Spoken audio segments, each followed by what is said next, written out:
Good. So you can start the game. Financial reporting, planning and analysis. Financial reporting, planning and analysis. I believe everybody in the class have watched the. Hey, it is not clear. Can you check for me? It's okay at the end. Good.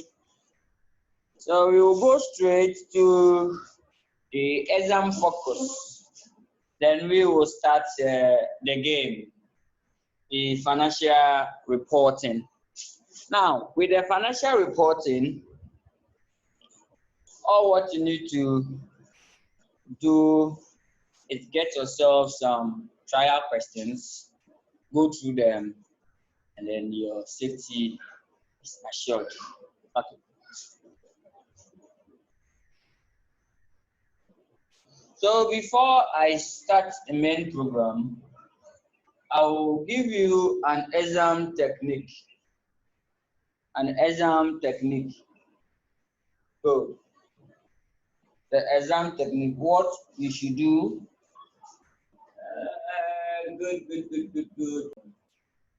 Good. Now,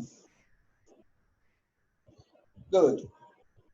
So let's go straight and then tackle some few examination technique that you have to adhere to.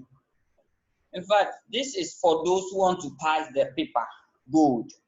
Whether you've learned or not, the technique should help you at least to score some vital mark.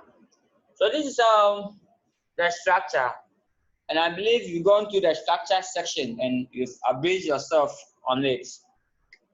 So your questions are 7 questions. You're going to answer 5. Now, that's 7 questions. You're going to select 5. Strategically, select questions of your best interest. So question 1, A and B, they are compulsory. So question 1, A and B are what? Compulsory. So that one you cannot do away with it. So it means that one, no matter we have to answer it. Then left with 3 questions. At the optional session, out of the 5, you have 3 questions. So probably your question 5, your question 4, and your question 6. So these are the 5 questions that you are going to answer. Perfect. Good. So that is it. Okay. So when you start a question, there's reading time and there's working time. Please don't use the reading time to work. If you do that, you pay back. Oh yes, you pay back.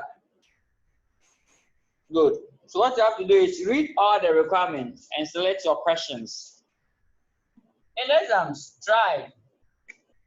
Each of the questions will have A, B, subsection. Assuming that here is 20 marks, you can only do 5 marks out of the 20. Composite science is 5 out of 20. The B part, you can do 10. So out of 40, you are getting 15 here. Perfect. Now let's come to the optional section. You read the question, you selected your best 3. Out of your best 3, the first one you can get 10. Here you can get 3. And here you can score 15, the corporate governance. Good. Now putting all this together, the answer is what? But you can make it 12. Good. You are scoring 3. Now putting all this together, the answer will be, so that will be 12 plus 3, 15, plus 15, making 30, plus 10, and you are getting 40.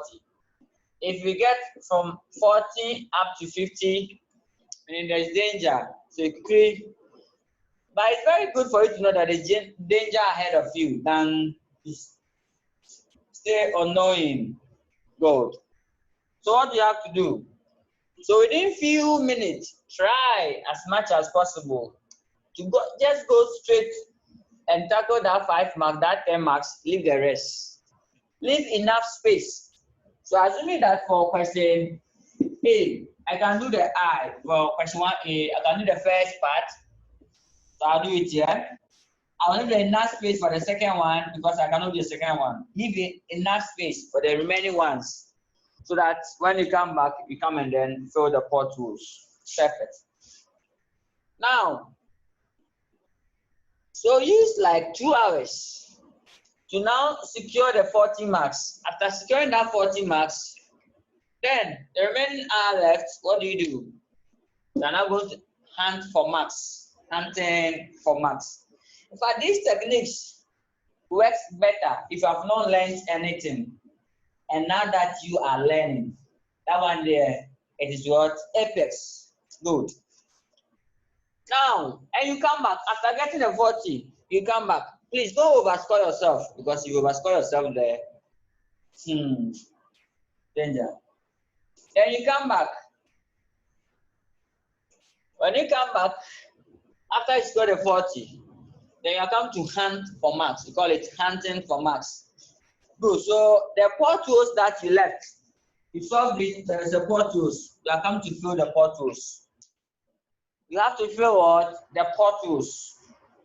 Now in filling the potholes, now you are hunting for marks. You are not going to probably get the right answer correct. Yeah, you are hunting for entries, getting the correct entries correct. So what do? All what you have to do is go to the question. Do you see any figures, any numbers in the question? Bring them. So write them alphabetical. No, not alphabetical, vertical. Write them like this, your name. So probably I can say cost of machine. So I say cost of machine, 30,000. I can say cost of improvement. So cost of improvement. It's also 5,000. That's what I can see. In fact, add and subtract. You pen them. You pick this figure, you add to the other one.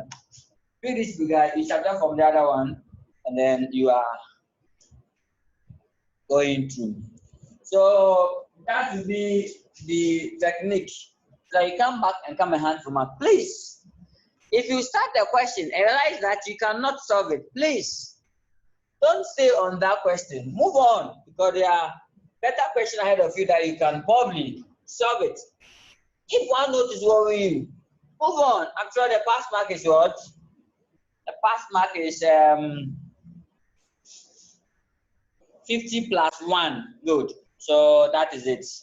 And then you secure 11 marks. So within an hour, find 11 marks, and then you add it to the scale of 51. Then you are done with your good. So we are done. Now in financial reporting, there are some techniques. So this is the first technique. Second technique that I will walk you through is how to start the question. It is then to ask, where do I start from? Should I start from the top or the down? Don't worry. Now for financial reporting question, especially the final account, the preparation, the report, not the management section. All what you have to do is go through the RAT or the RAF approach. Yes. I have a principle that states RAT, R-A-T, or the RAF. Good, let's go by it and then we'll be fine. What do?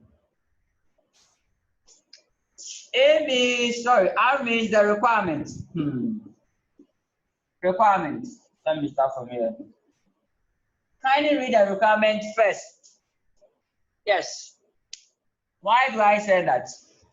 I say that for 2 reasons. Because some students, they are allergic to some questions. Me, this question, I'll never answer it because I did not learn for it. Then what do? Don't even worry yourself to read the scenario before you go to the requirement.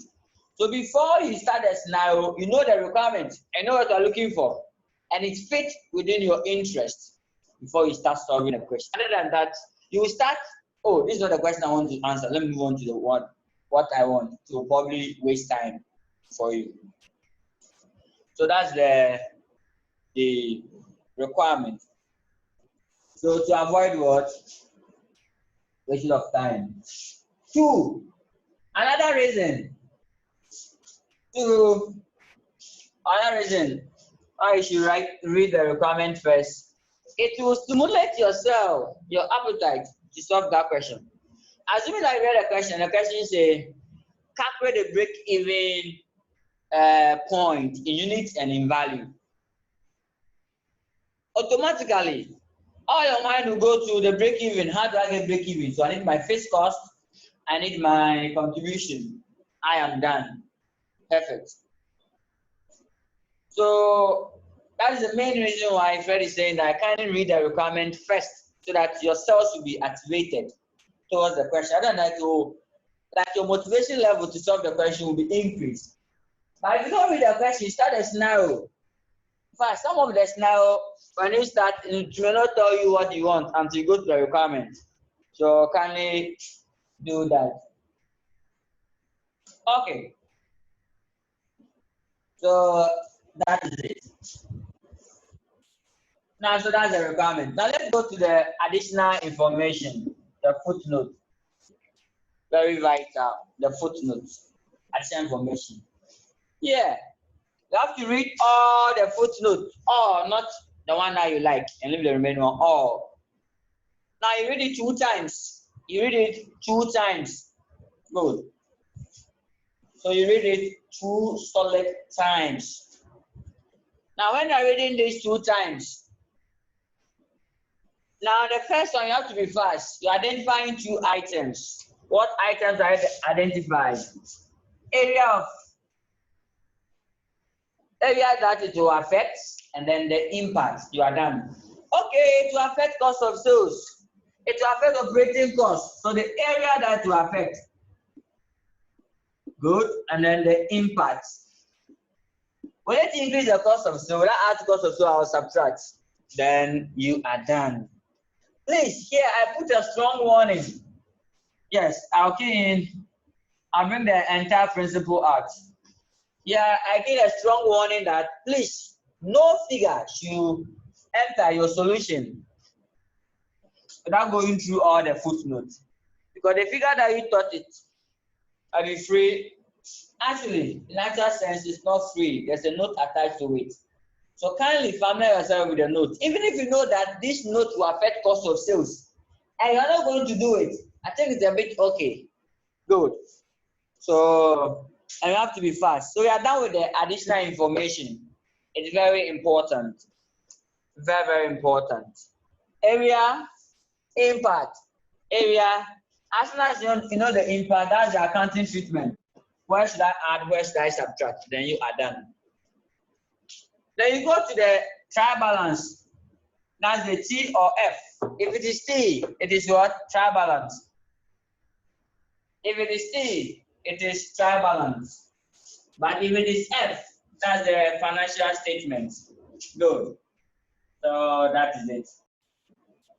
Okay, so with the T or the F, that's the trial balance or the financial statement. Most of the questions, they will give you the trial balance for you to prepare the financial statement. Or sometimes they also give the financial statement for you to prepare relevant extras from it. Something like ratios, they'll give you financial statement. Something like cash flow, IS7, they'll give you what? Financial statement. So take note. So that is it. Now, what you have to do, you have to scan through the trial balance. Scan. Just scan through the trial balance. You are going to scan through the trial balance. Or the financial statement. You are scanning for 2 items. What are they? So if you do the trial balance, scan for 2 items. So just scan for what? 2 items. What are they? Usual and unusual. So the usual item and what? Unusual item. Good. What are the usual items? For the usual item, I have another principle that says that 1 known is not equal to 1 unknown. By 5 known is equal to 1 unknown. Now, I believe an exam day or during exams might not be your first time of solving the profit or loss question. Good. So when you are studying to your travel, some that can become usual, and some to become what? Unusual. Good. So the usual one, you just move on. Good. The usual one, you just move on. The unusual one, what do you do? You just make a decision within 30 seconds, not more than 30 seconds. Make a decision quickly. Is it asset or liability? Then you decide on it. Then you are done. Good. If it's at the debit side, might be an asset or or an expense. So asset or expense at debit side. If it's at the credit side, it's a liability, it will be revenue or equity item. So depending on the name. So this is how you do to tackle the questions, and then you'll be fine. Good. So that is it. So right after scanning through the trial balance or the financial statement, it means that you have the question at the back of your mind. So you can now go ahead and then start solving the question. Good.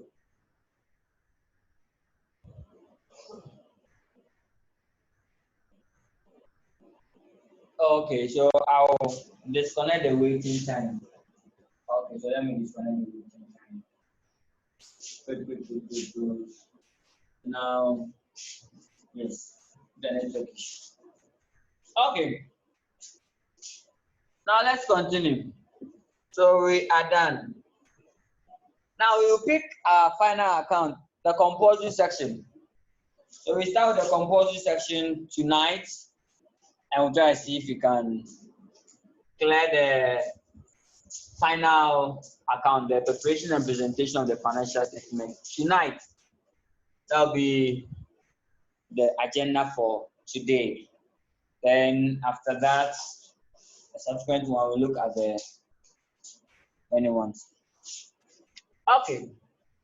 So I'll project a question, and then we'll try and then do justice to it. Good. I'll do 2 things today, if possible. I'll do the final account and do the capital reduction, if possible. If not, then do the final account. Good.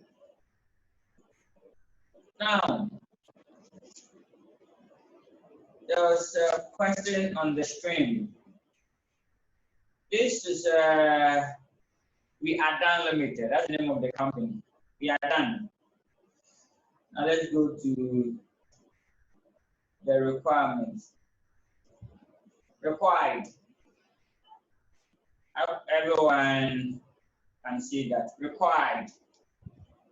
Prepare the following financial statement of We Are Done Limited for publication in accordance with the International Financial Reporting Standards, IFRS. And this is just prepared for examination purposes. So they say what? For publication. So it means that after exams, yeah, you can publish your solution.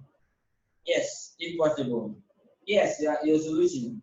So do it the way that after exams, you can just pick it and then publish it.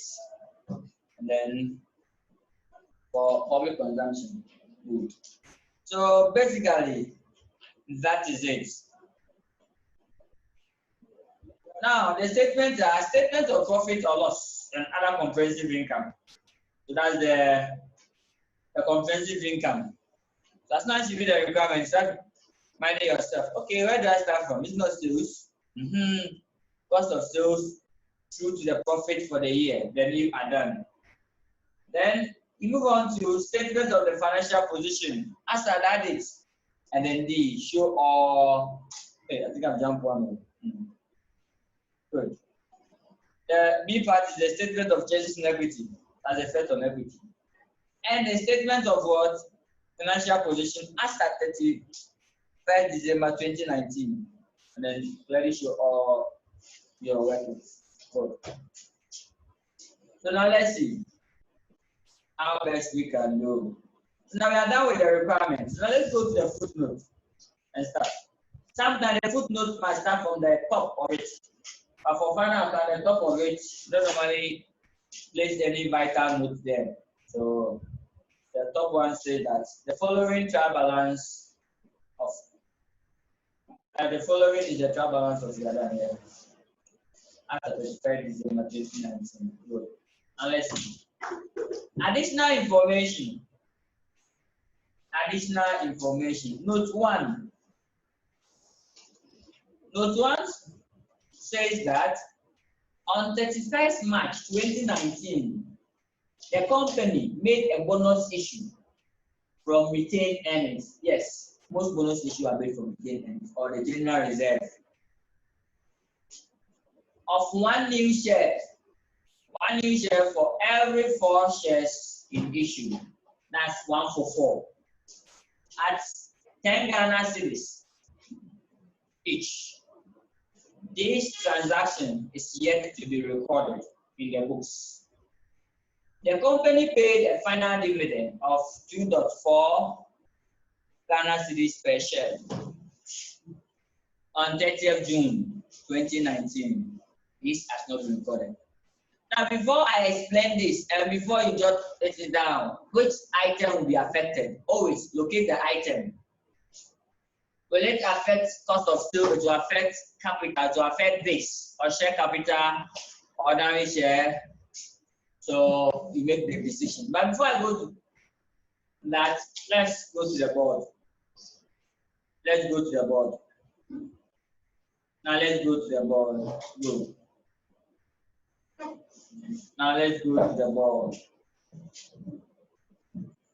Let's go to the board and let me explain one of two stuff. Good.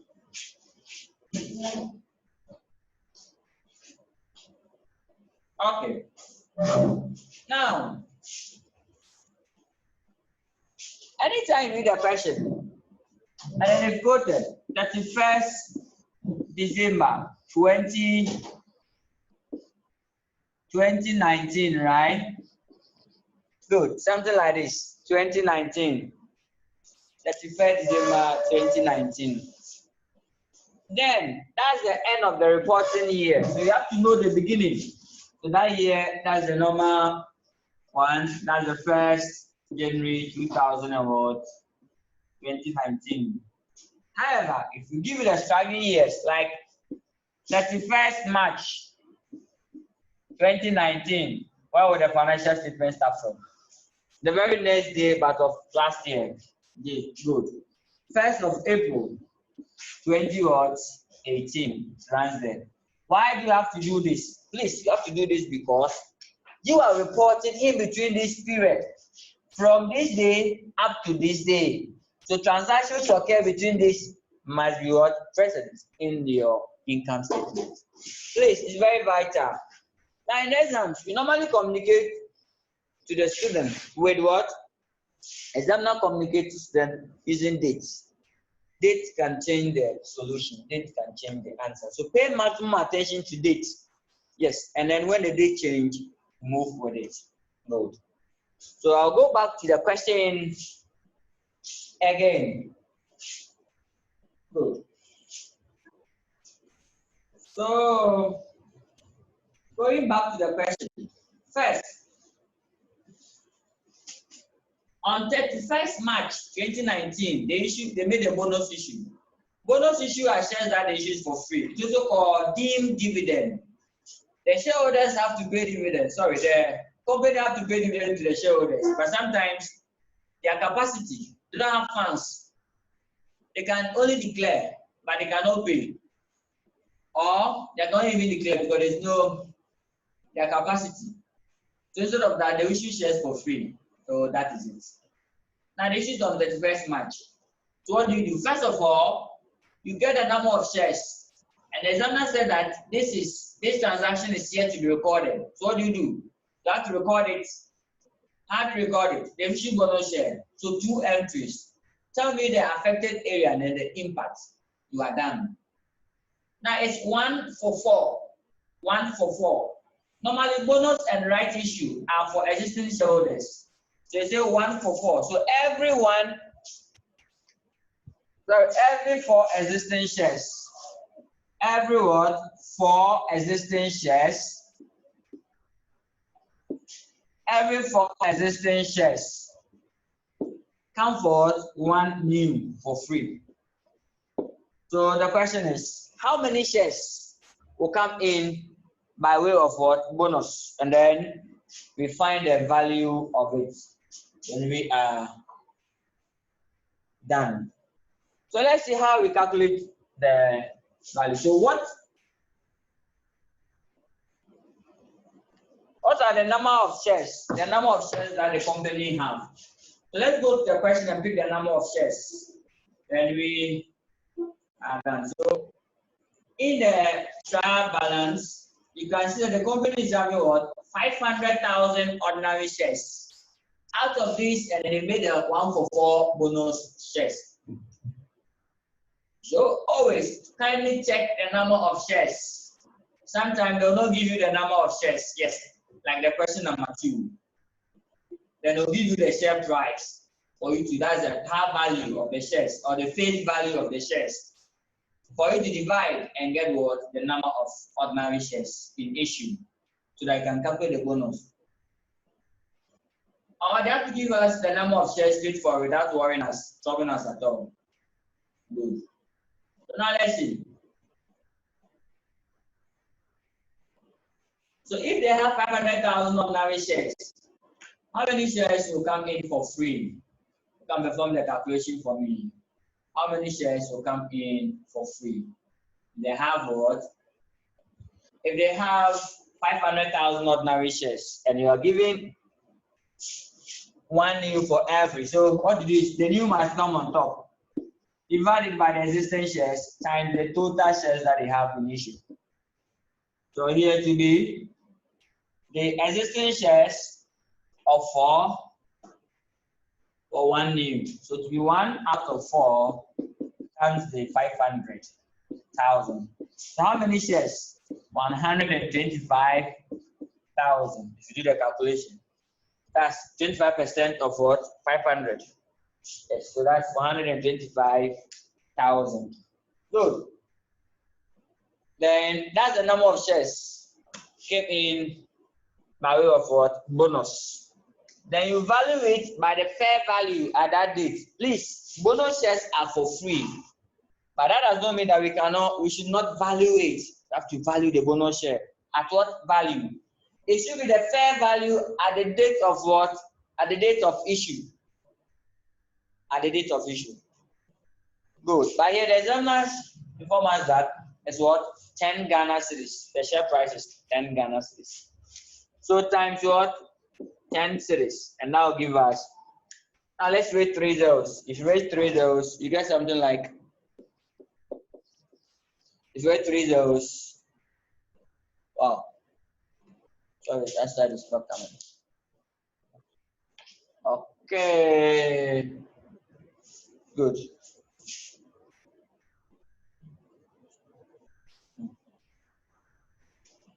Good. So let's see.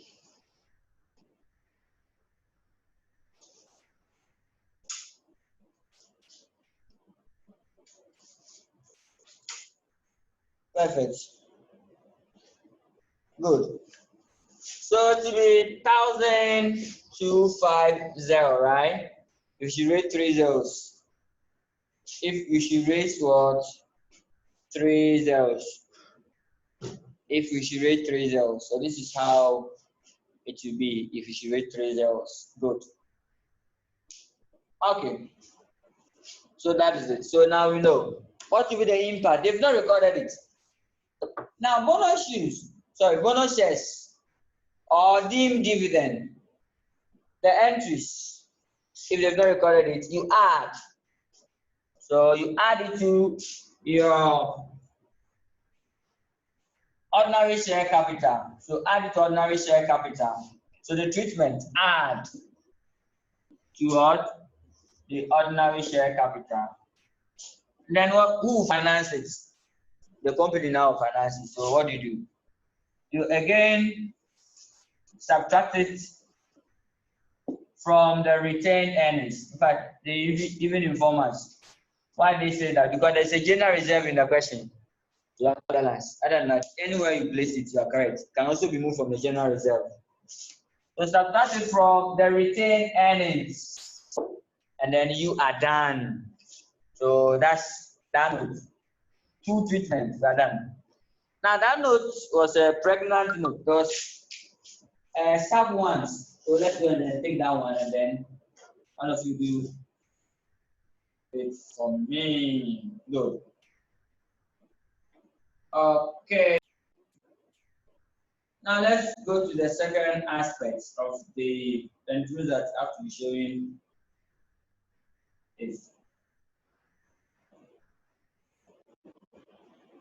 Now the second aspect of the note says that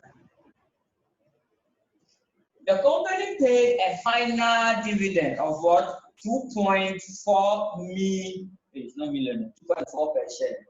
And this is a million. But I like millions. Just like if it's in dollars, not this. Good. Now, they paid the dividend on what? 30th June 2019. And this has not been recorded. So they paid it on 30th of June. Now, how do you calculate the total dividend? Then we start working with it. How do you calculate the total dividend? The company paid a final dividend of 2.4 per share. 2.4 per share. And then on 30th June, and this has not been recorded. So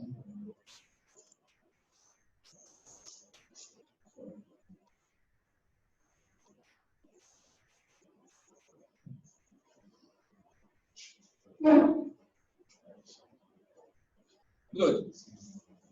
So how do you get the value? How do you get the value? So the number of shares in issue as at 30th June multiplied by the dividend per share. Good. What will be the number of shares? Who can try? Yes, try. Give it a try. The number of shares in issue. Let me go to here. They have 500,000 ordinary shares in issue, but there was a bonus issue of 125,000 shares. So if your answer is ready, let me pick it up. Yes.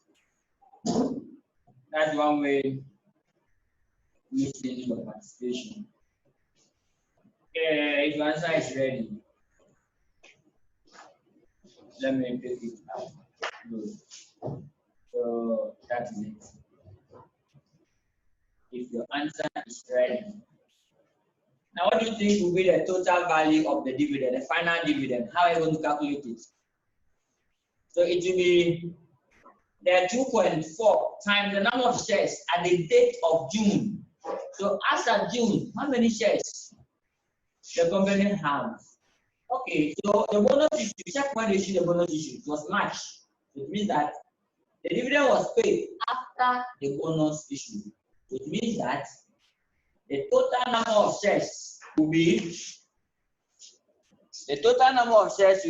the shares in issue at the start of the year, 500, plus the bonus issue. This has the open balance. The bonus issue was 125,000. So therefore, the total shares will be 625,000. This will qualify for the final dividend. Why? Because as at that date, they've issued that shares. So therefore, the dividend, which has not been recorded, will be 625 times the 2.4 Ghana cedis. Then you are done. So probably it will give us an answer of 625 times 2.4. Good. If answer is ready, just let me know. Good. So now let's see. 625 times 2.4. So that's 1,500, right? You know, answer is ready. 1,500. So that's the dividend. That's the dividend paid. The final dividend paid. 1,500. Perfect. The final dividend paid is 1,500. Good. And this has not been recorded. How do you record it? How do you record the final dividend in the books? So in recording the final dividend, all what you have to do is to go to your changes in equity, and then you will subtract it from where? The cash balance. Why are we subtracting from the cash balance? We are subtracting it because paid, it has been paid. The amount has been paid, so we have to less it from the cash balance. So that is it. Good. So that is the good news. So we are done with that note. So that note, basically, the two actions over there, and now that one. So that's how we treat that note. Perfect. Now let's move on to the next note. Note 2. Note 2 says that depreciation of property, plant, and equipment is to be provided on the following basis. Plant and equipment, 10% on cost, straight line. Computer equipment, 25% on cost. Motor vehicle, on reducing balance.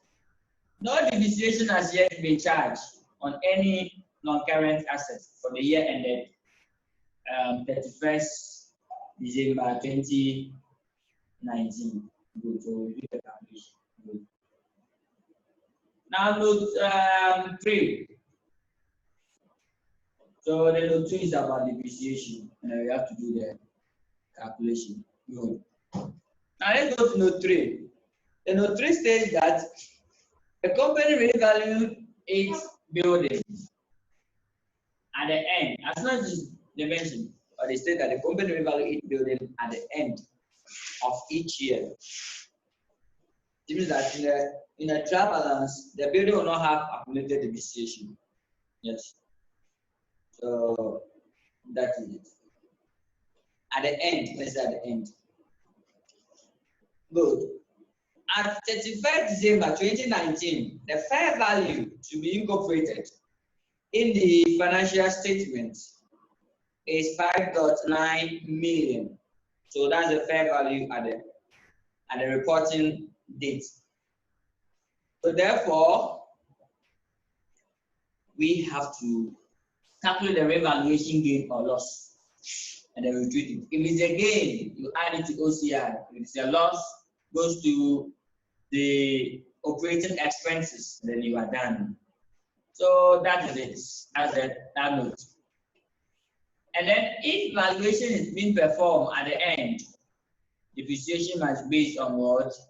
The beginning figure or the original figure of the assets.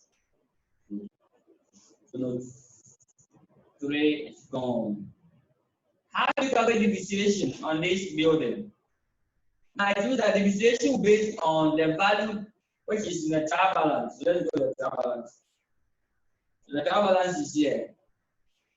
And they are saying building at valuation, which is what? 6,000.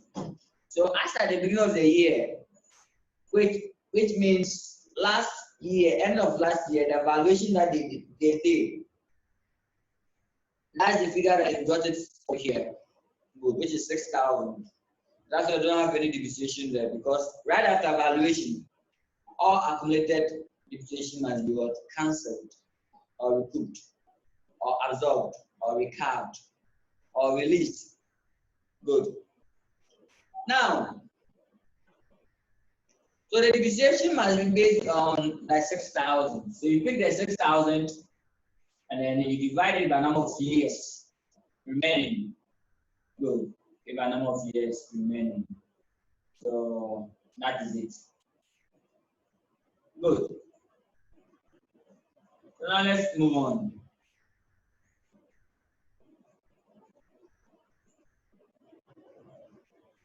So note 3, note 3. So they said that on 1st January 2020, on 1st January 2019, they said the building's remaining life at the beginning of the current year, into bracket 1st January 2019, was 20 years. So at the start of the year, the asset life is what 20, and an asset value too is what 6,000. So the depreciation will be like 6,000 divided by 20, and that will give us what 300. The depreciation of building will be 300. When you start the calculation, then will give me a field. So now let's move on. Now note 4. The company uses the fair value model of IS 40. The fair value of the investment property at the 1st December 2019 was 8.92 million. However,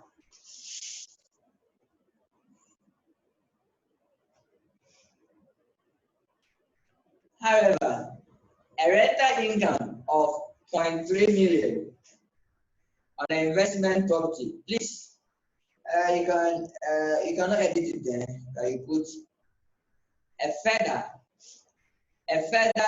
0.3 million, a rental income of 0.3 million on investment property has not been received, but the company reasonably expects to receive what 75% of this amount. So the rental income, for investment property, there are land and building or part of both that we acquire for investment potential, either for rental income or for capital appreciation or both. So the rent is an income to us. Just that 0.3 million we have not received it. So it must be added. So for that income only, just that you have to take 75%. Yes.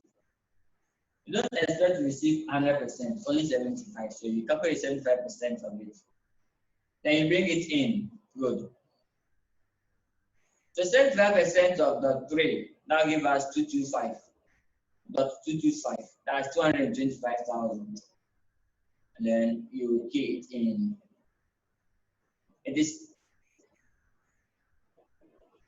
This other income. Good. So if you go to other income, the 225, have they received the money? No. And it's a current asset to them. So how will it go? You add it to your current asset because we've not received the money. Perfect.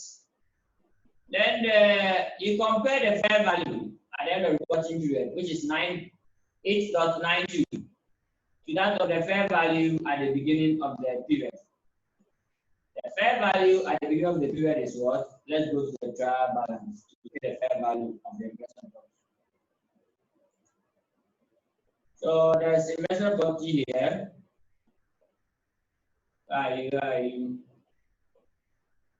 So this is it.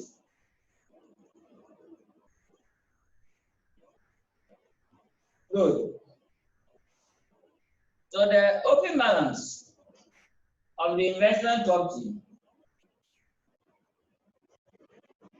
is what 8,700. How do you see that? Good.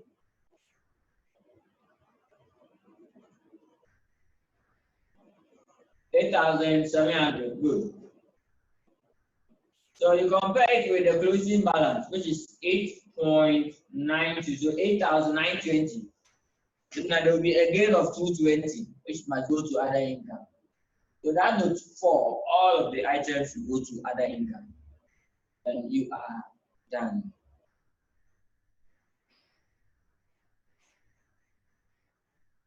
Okay.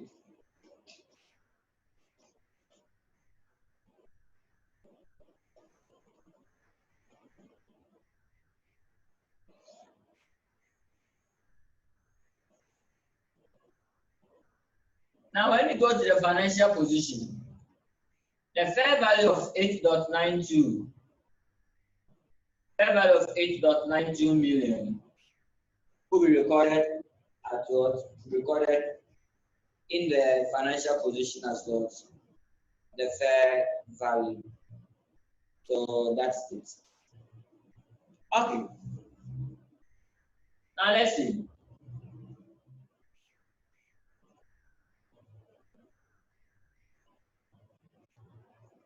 The next note.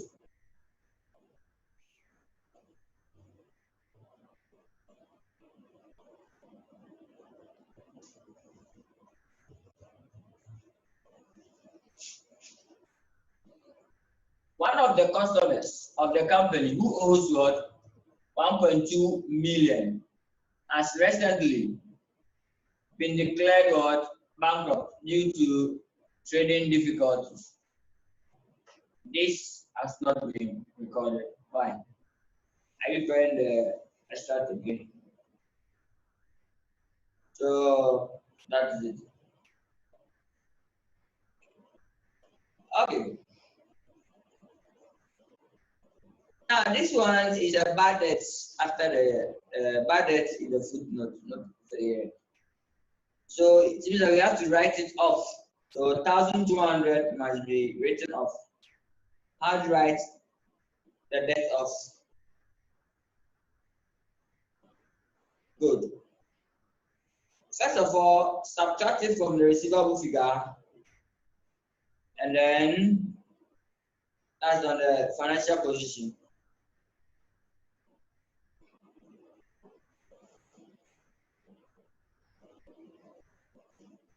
Then you add it to your operating expenses because an expense.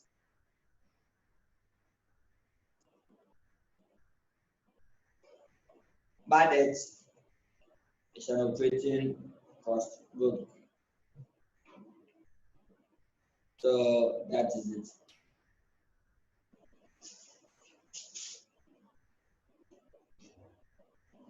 Then it went further to state that bad and natural debt provision is to be made at 20% of receivable.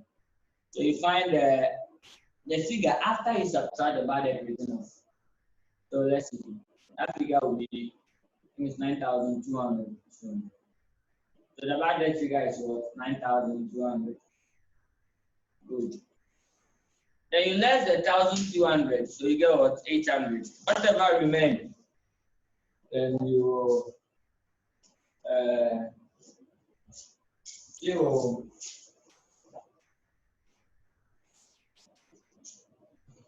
use it for your calculation.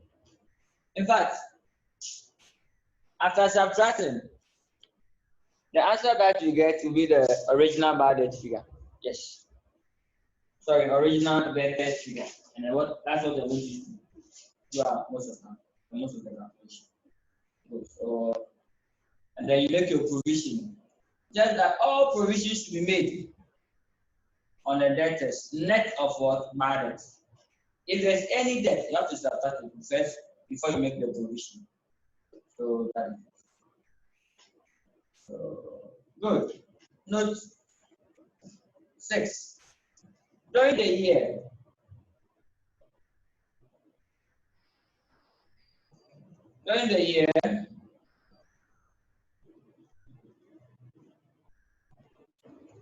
plants.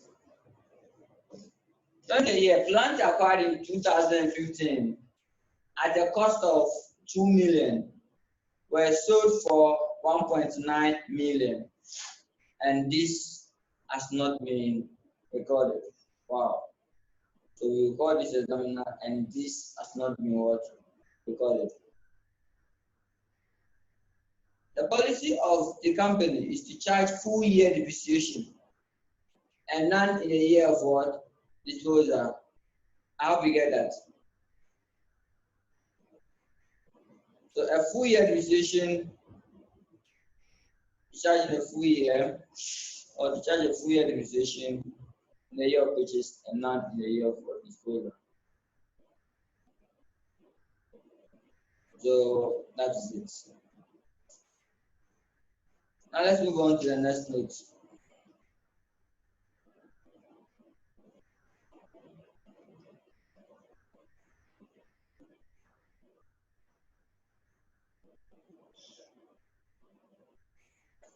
Okay. So basically, now with the disposal, if they have not recorded, don't forget the steps in the disposal. If they've not recorded the steps. What are the steps in disposal? So anytime the entity dispose of assets, the account entry, there are 3 steps that you have to go through to record the item correctly. First, you add the proceeds to your cash balance. Yes, to increase your cash. Second, to determine any profit or loss on the disposal. Then third, you take the details of the asset from the list. So the first step is what? Add the cash to, or add the proceeds to the cash. So let's add the proceeds. How much you sold the asset for? Add it to the cash. Then step two,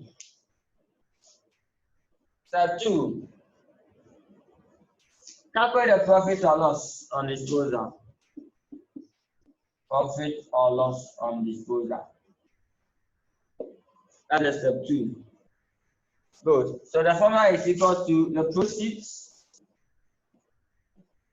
So this is the other corresponding section. Less the carrying amount.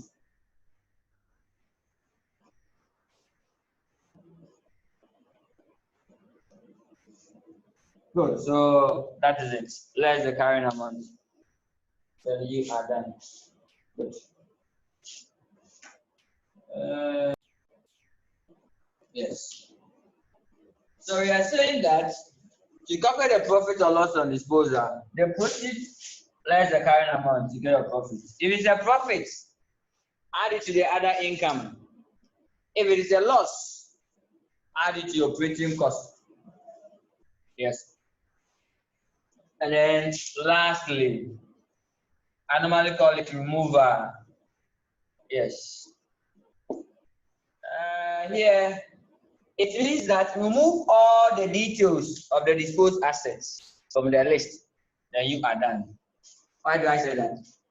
Cost from cost, so that you know the cost of the remaining assets and then the accumulated depreciation of the remaining assets, so that you can depreciate what the remaining assets. In most often, we don't depreciate assets when in the year of disposal.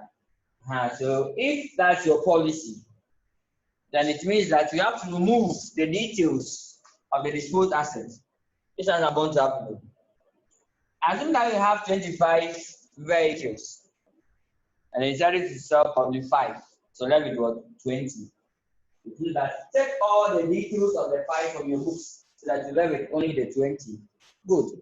So that's my third step. Then you are done. However, sometimes in exams, the examiner will record the proceeds for you. In some case, he will record the first step. As soon as you do that, it means that there will be some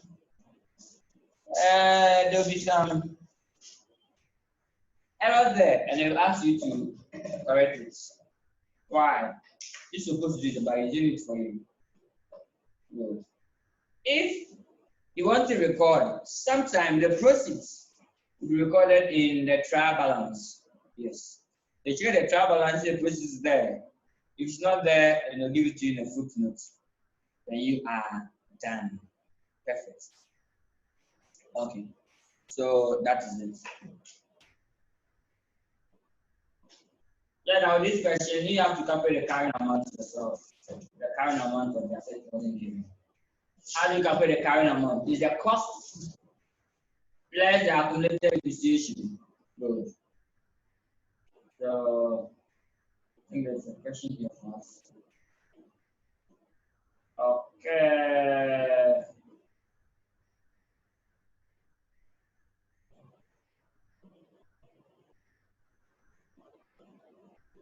Okay, yes. Doing that. Okay.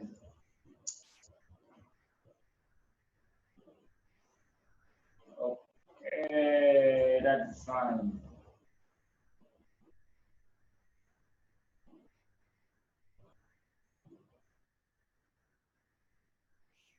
So now to get a current amount, you pick the cost, which is 2 million. Then you subtract what? The accumulated depreciation from it. But here, they've not given us the accumulated depreciation. You have to calculate it by yourself. How do you get it? Just calculate the depreciation for a year. Then multiply it by what? By the number of years. So from 2000 and what? 15 up to the current year, 2019. How many years? So, yeah, so it will be 4 years, right? But 2019 will not be part. Yes, it's the policy of the entity. So they say that the policy of the company is to charge a full year depreciation in the year of purchase and none in the year of disposal. So it means that in 2019, that plant which cost 2 million should not be depreciated. So the total depreciation will run from 2015 to 2018, which is what? 4 years. Good. Please, you should finish that to count our fingers because after passing, we'll not write it against that we counted our fingers. Not passing, no, not at all. So 2015, 1, 2016, 17, 18. So making what? 4 years. And depreciation for a year will be 2,000 divided by the years or multiplied by the rate. So it's plant. Let's go and pick the plant, the depreciation policy. Plant is 10% on cost. The depreciation for that item will be what? 10%. So 2,000 times 10%. So that's what? 200 for a year. Then you multiply this answer by 4 because you are going for how many years? 4 years. That will give us 800. Agreed. Perfect. So that is it. Okay. So now let's continue the game. Now the next note. Note 7.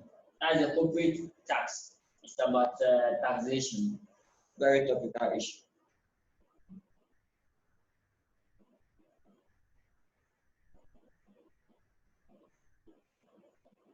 Okay, so it reads that the corporate tax provision for 2018 was 2 million.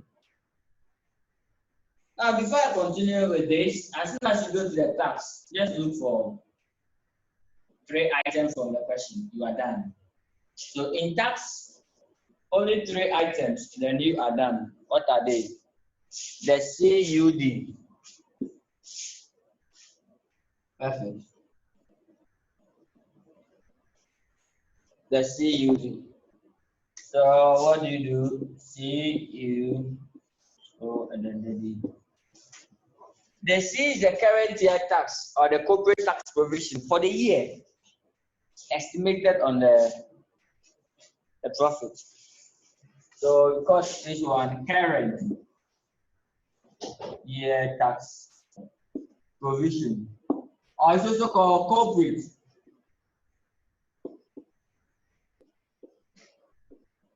corporate tax provision. Good. Corporate tax provision. Then you are done. This one will give it to you in the footnote or the trial balance. How do you know? You have to tell the tax provided for the year. If for the year it's not there, they will go to the current year for you for December 2019. So that's current. And now over. You know, tax, majority of the accounting tax, they are estimates. Good, including this, the current year tax itself and then the deferred tax. So these two are estimates based on what? Estimation. And you all know that sometimes your estimate might not be the true reflection. Good, so what do you do? Then that there might be a need for us to do the reconciliation. Good, so You compare. Always is at the past. If you're in 2019 December, then they have to give you 2018 December, the last year. So they will give you the details of last year because you cannot confirm the tax for 2019, but 2019 is not yet over. And then that's good. Now let's see. Let's assume that in 2018, tax provided for, we provided for, let's say, 1,600. By the tax authority, after scanning through our books, going through, they inform us that our tax that we're supposed to pay, or our tax liability for 2018, which will give it to us in 2029. Oh, sorry, 2019, not 2019. The tax provided is this. What about the tax paid? We call it agreed. Final tax agreed and sometimes paid. Yes, 2,000. So what do you get? So here it means that they have what? And provided by 400. So that's the under tax provision. Then we go to the deferred tax. We compare the movement difference between the taxable profit and then the temporal difference. Good. Hey, what did I say? It's the difference between the current amount and then the accounting base. Sorry, but this is important. It's the difference between the current amount or the accounting base and what the tax base. Good. So that is the deferred tax. Good. Now let's move on to the. So you compare the opening balance and then the closing balance, the difference goes to the P&L. The closing balance of the deferred tax can be a current asset or non-current asset and a non-current liability, depending on the nature. So that is it.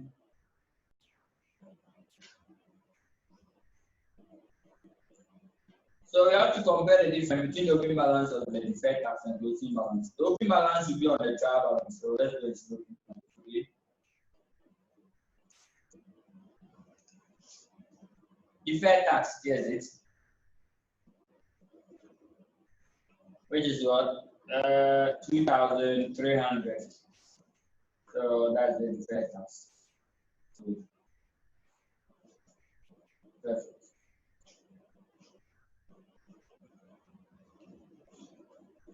Now what do? You compare this 2,300 to that of the closing balance. The closing balance will be just pick the difference between the accounting base and then the tax base. Now let's start with this. So I'm starting in note 7.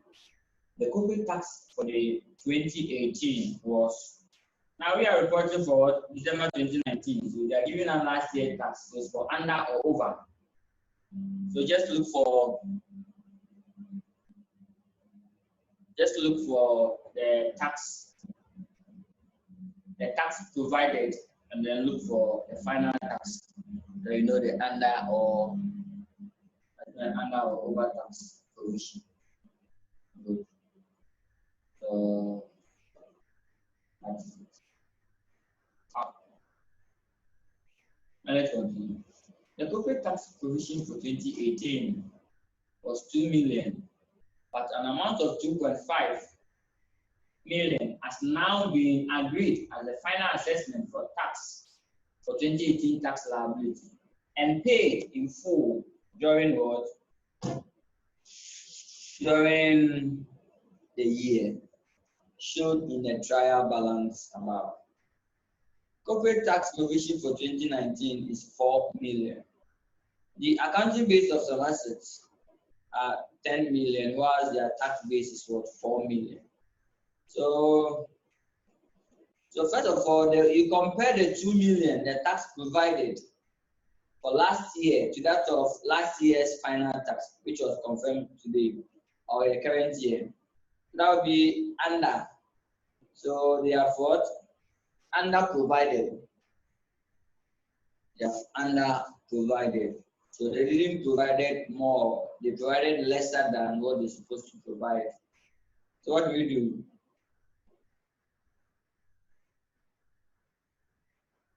So for under you add, for over you subtract, and then you add them. Good. Okay. Now let's see. Now let's continue reading. Corporate tax for 2019, so this is the current year tax agreed. Corporate tax for the year, so 4 million. The accounting base of some assets. Here we come to. So that's the current year tax. Put it there, and it's a current liability. After taking any tax payment during the year from it. The accounting base of some asset, 10 million. So the tax base is also 4. So therefore, the temporary difference will be what? 6 million. And you multiply by what? The tax base. You get 1,500. And you add them.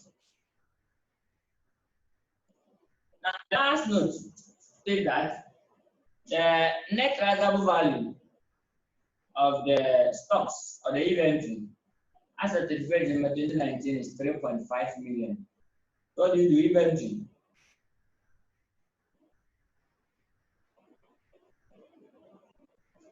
So you compare it with the inventory figure in the trial balance. So the inventory figure in the trial balance is what? Inventory is 3,150. So this is the figure 3,150. Perfect. So 3,150 against the closing balance or the NRV of 3,500. Good. So let's go to the body C. So now you realize that the NRV is higher. Inventory must be measured at what? The lower. You compare two and choose the lowest one. Lower of costs and what? Their NRV. What's the cost of this inventory? 3,150. What is the NRV?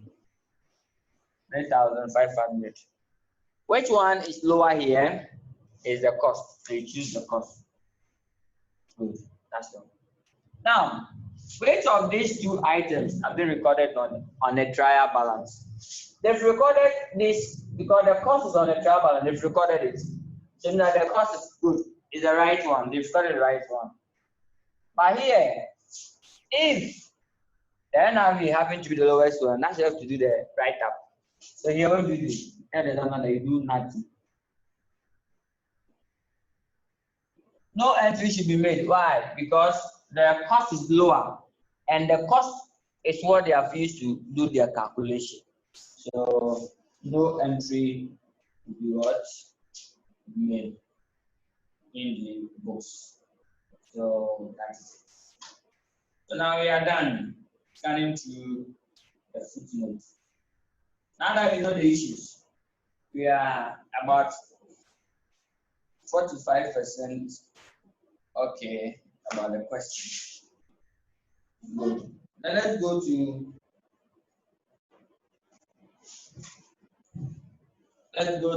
the scanning of the trial balance. So kindly scan the trial balance for me when it pop up. If you want me to go down, I'll do that. Let's all move together. And let's all move together. So sales is so new. So new item inventory, cost of sales, sell distribution, admin, loan note interest paid, bank interest, rental income, investment property, directors fee, building at valuation, and then all of them. Now, visiting plant and equipment cost slash what accumulated depreciation. So that is it. Okay. We are scanning. Kindly let me know if there's any new item. Draw my attention.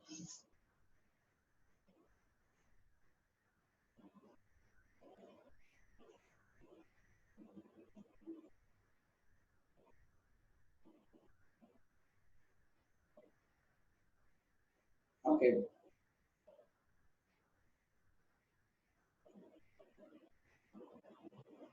So we stand in the stand in my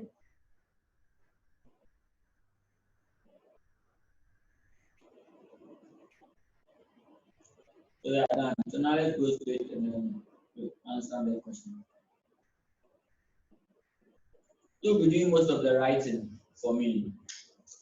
Because my word is too small, much to do. I'll do just the workings. So I'll show all the workings for you. And then doing the entries for you until those end. Thank you very much. Now, when you start, don't forget the three protocols. The name of the company, the requirement, and then the reporting currency. Then you are done. The name of the company, the requirement, and then the reporting currency. So, firstly, name of the company. Let's do P&L. I hope you can see from this angle. Good. Let me check which I can see from that angle. I can see, but I cannot see all. Okay. Here I can see. Okay, let me see. If I can do something.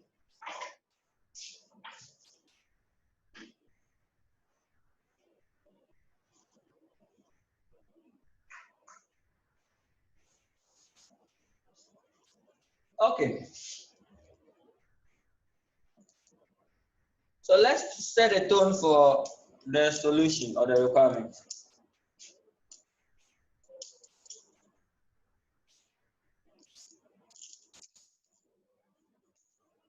So we start. The name of the company is called We Are Done Limited.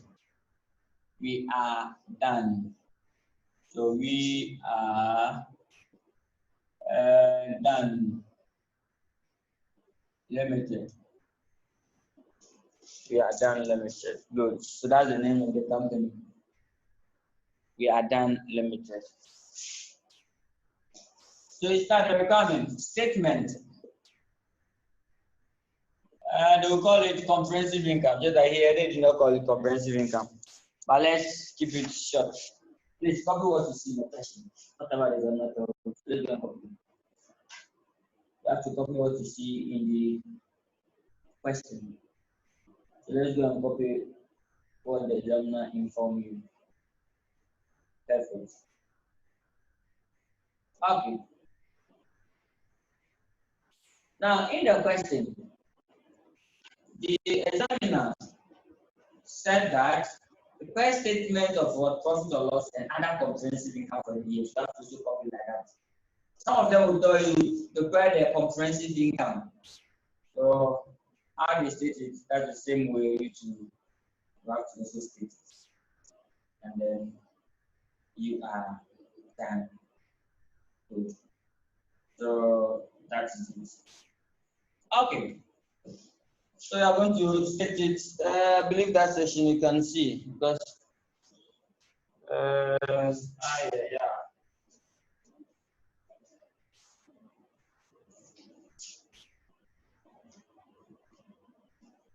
Okay. So statement of profit or loss and other comprehensive income.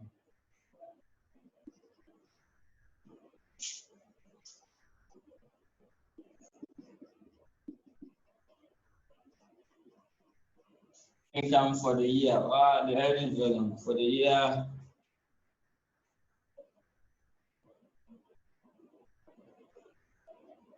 For the year.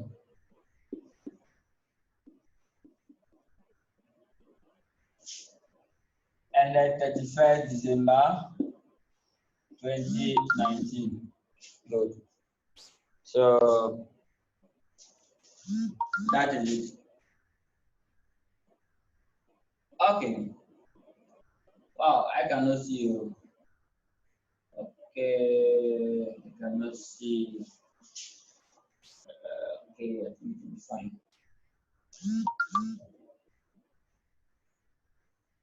Good. Now, what do? We start from the sales revenue. We've gone through all the notes. Nothing was said. But don't forget your currency. It's Ghana cedis and the $3. So we go and then we pick up the sales revenue. Then we start the game. Good. So if you can capture just the question, I will be fine. You can capture the question. Yes, that's if you have any other device, use that one to capture the question when I share it. But the soft copy will be sent to those emails when it's read. Good. Now let's see. So we are going to the trial balance. Sales is what? 68,865. There was no note affecting it. So what do? You bring it in. Good. So sales revenue. The sales revenue will be the sales. I think I can just push it here and start again. The sales figure is 68,865 or so, if my memory set me correct. Good. So that is it. Okay. Wow. Now let's see. Yes, so it's correct.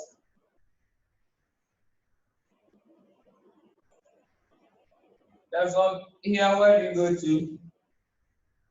You go to the cost of sales. So let's see the cost of sales. So the cost of sales is here 35,500, but it might not be free. So what do? You go and then perform some small calculation on it, then you add them. Good. So let's go and then do working for the cost of sales. Good. The cost of sales.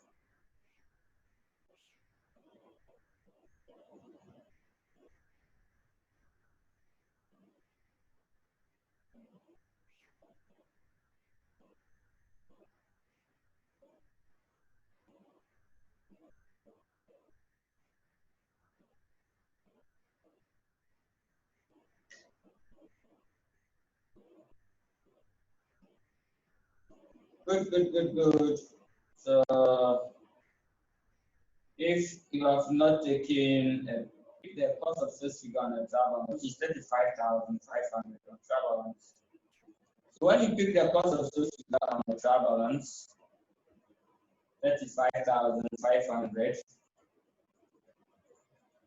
Good. Then what do? You go to the footnote. Is there any notes in the footnote that will affect the cost of sales? If yes, then affect it. Then you are done. Good.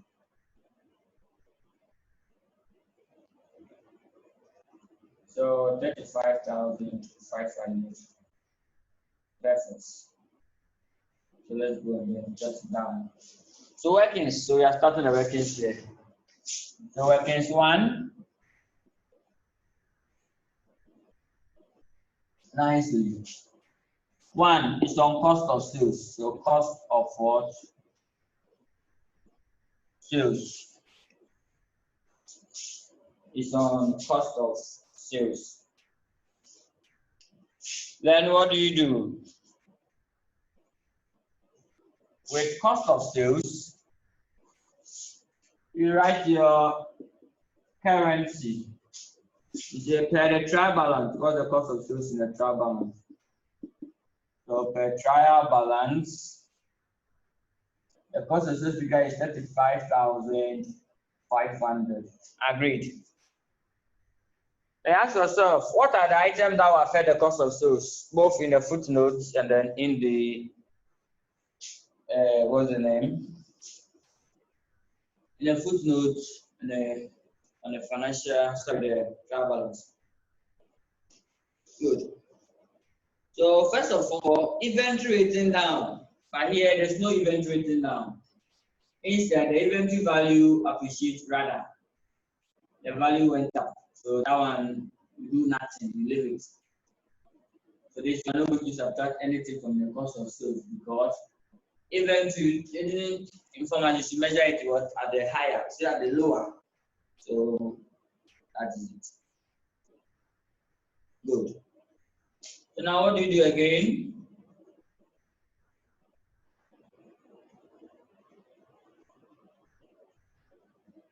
So we have to go and calculate the depreciation. So the depreciation area. Now with the depreciation, to get it well, just go to the trial balance, list all the assets. List all the assets. So now they have how many assets? Building, plant, computer, motor vehicles. So 1, 2, 3, 4. Building, plant, computer, and motor vehicle. 4 assets. So let's go to the board. Just list the assets down.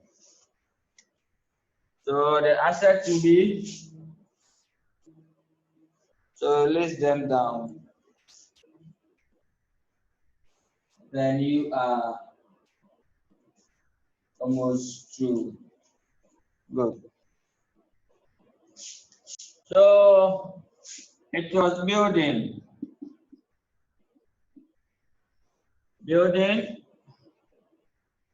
plants, computers, and what? Motor vehicle. Have you seen? Now you ask yourself, which of them have a double note? Some of them have a double note. Yes. Some of them have what? A double note. So what do you do? So those that with double notes, you strike them out and do it individually.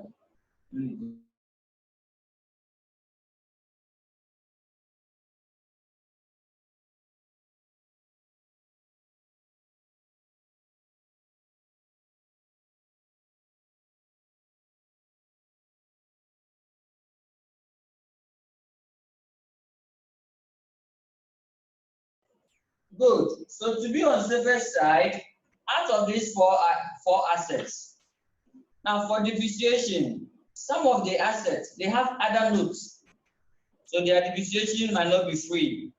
Some of the assets too, they have no notes again, only the depreciation calculation. So what do you do? Let's track the assets that are free and assets that they are not free out of the game, and let's start. So realize that one of the assets, they dispose some, each of them plants, and disposal to affect by disposal. Let's on to revaluation. So it means that these two are free, no details, no issue will be affected. So disposal and revaluation. So let's start with the computers. Let's go and see the computers. And the computers, what's the rate of depreciation? Then we start. So the computers. Computers will be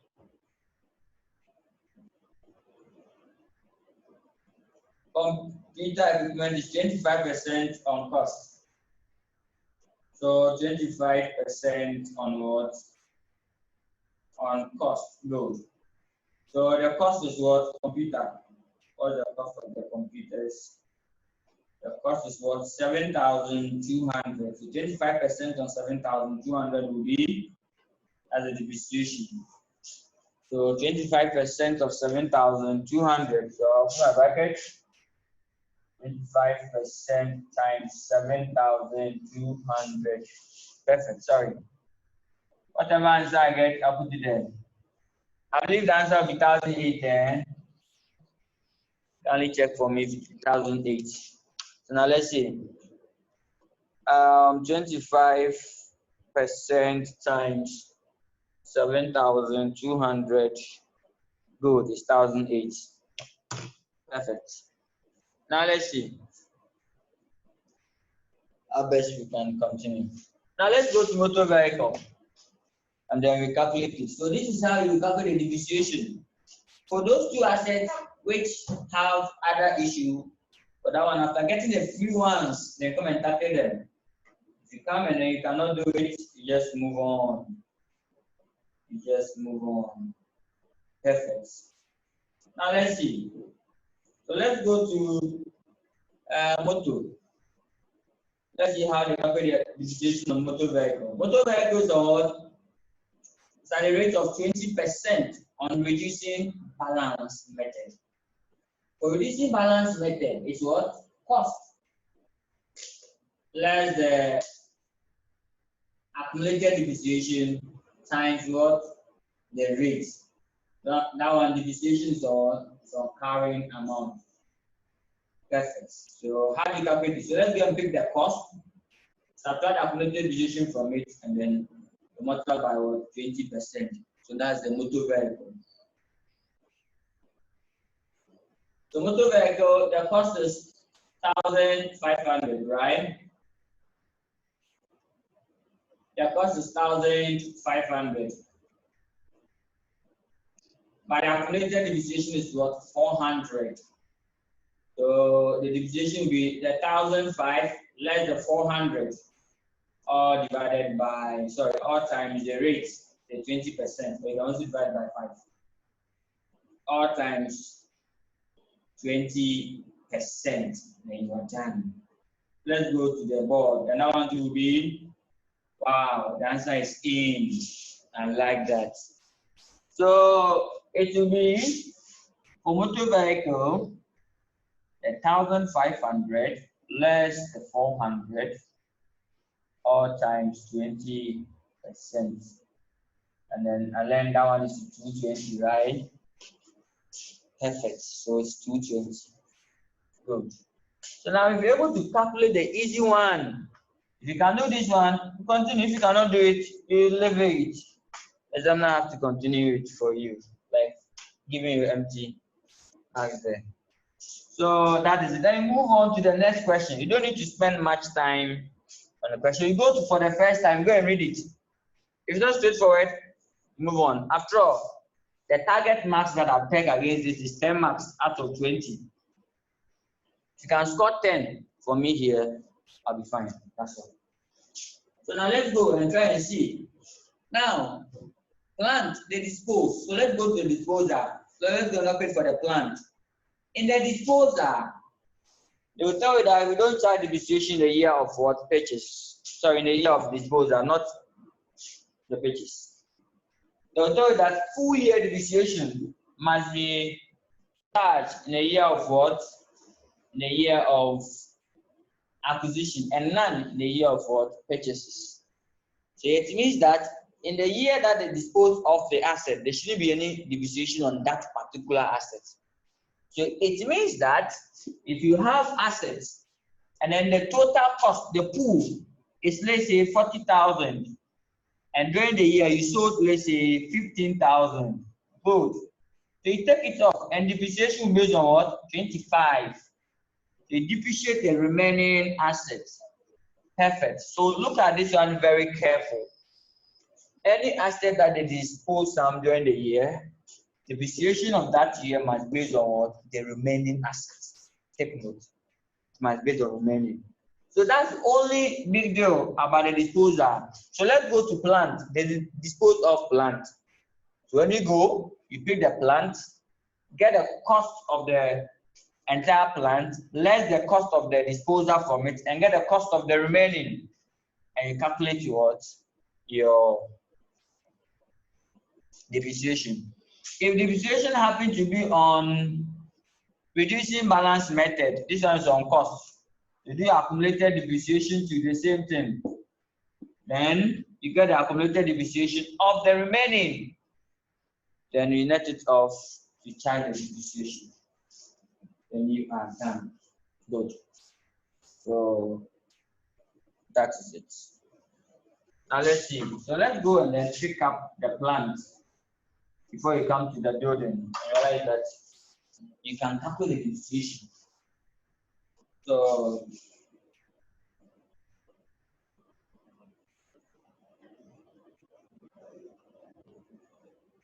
now let's see. So what's the entire cost of the plant? And let's see the disposal of plant. Note 6, during the year, plant acquired in 2015 at a cost of 2 million were sold for 1.9 million. So the cost is what? 2 million. So you have to take it off because I said that the cost of the government is charged 2 year depreciation, not in the year of disposal. So let's go to the trial balance and take the entire details. But before that, plant is on straight line 10%. So to be the cost, the entire cost, less the cost of the disposal, so which is the 2,000. Let's go and pick the entire cost for the trial balance. The entire cost of the plant will be what? So plant and equipment, entire cost is what? 13,750. So now let's go to the board. 13,750. So the depreciation will be the plant.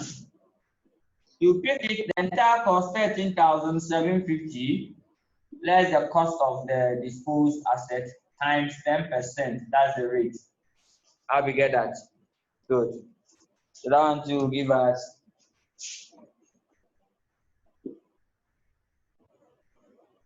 good.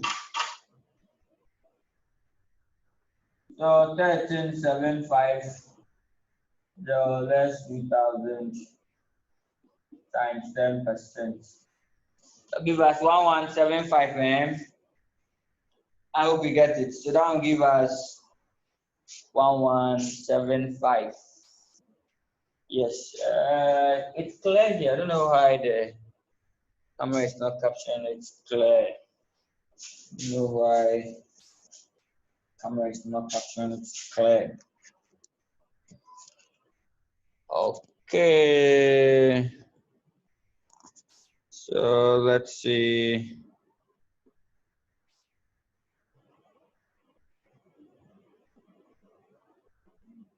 Is it okay now? Wow.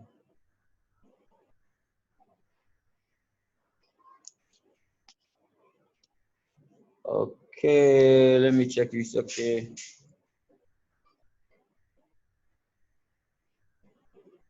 I think this one is a bit okay. Let's continue the game, man. Sorry. Back again. I think this one's a bit okay. Good. So what's the answer? 1175. Good. So 1175. Then let's go to the small one. We are calculating it too. Let's go to the building. It's the one now with the revaluation. That one to the clue is this. Check when was the revaluation taking place. If the revaluation occurred at the end of the year, then depreciation must be based on the beginning figure. That is it. If the revaluation occurred at the beginning of the year, the revaluation must be based on the revalued amount. So take note. So let's go to the question and see when was the valuation and let's see. So note 3. It says that the company revalues each building at the end of each year, each accounting year, at 31st December 2019. The fair value, at the 31st December 2019, the fair value to be incorporated into the financial statement is what? 5.9 million. When was the revaluation? The date was conducted when? 31st December. So at the end So it means that the depreciation will be based on the value at the start of the year. And the value at the start of the year is the one in the trial balance. Good. So that's the value we will have at the start of the year. Perfect.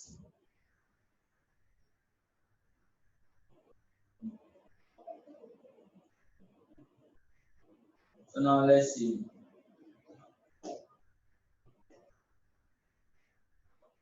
So anything, they went further to say that the building remaining life at the beginning of the current year. So they are giving you that at the start of the year, that's where you have to, that's the value that you should depreciate the asset, the value at the start. And which is what January 2019 was 20 million. Good. Let's go and pick the value at the start. So building, the value is what?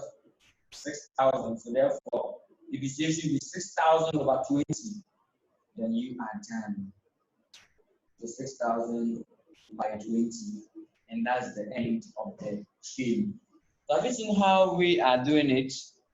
Good. So building will be into bracket the 6,000 divided by the 20 years.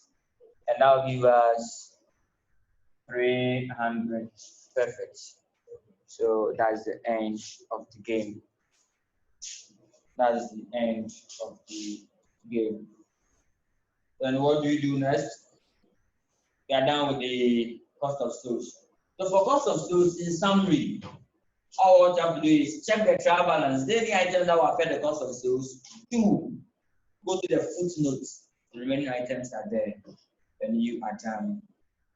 So that's the end of the game. Now let's sum it up and see the cost of sales. So kindly sum it up for me, and let's see the value of the cost of sales, the total value of what? The cost of sales.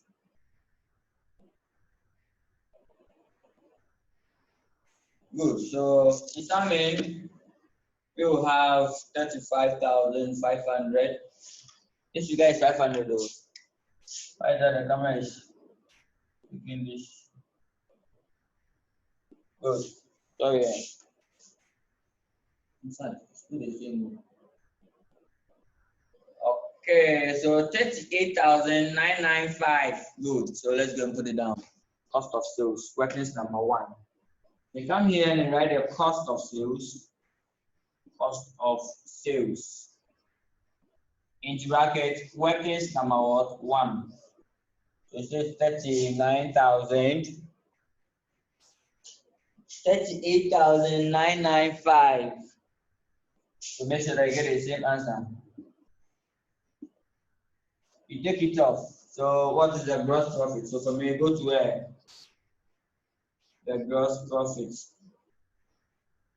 Good. And then what is the gross profit 2? So the gross profit will be the 68,995. So that's 29,870. 29,870. 29,870. Good. So the gross profit will be 29,870. Perfect. 29,870. So that is the gross profit. So where do you go to? The operating cost or the operating expenses. So operating cost or the operating expenses. So let's go and do workings on operating expenses. Kindly, I'll take this section off because this section is pegged for workings. I'll take this section off, it's pegged for working. So kindly get it from me, then I will take it off. So jot it down before I take it off. Good.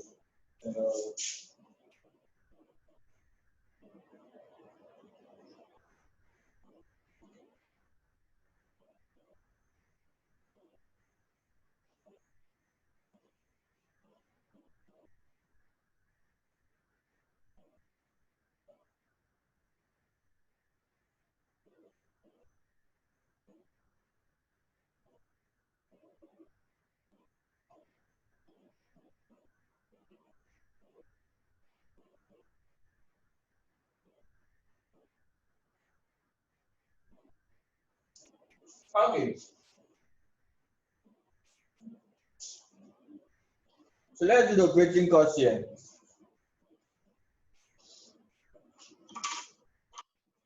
So let's do the operating cost here. The operating cost. So I'll take this section off. So workings number 2, operating cost or operating expenses. Workings number 2, operating cost. Good. Okay. The operating costs, where do you start from? So what you do is this. Just relax. Go to the trial balance. You see operating costs there. List all of them. So you go to the trial balance, you see operating costs. You list those in the trial balance first. Then from there, you go to the footnote and we'll continue listing items from the footnote. And then you are done. Good. So that is it. Okay.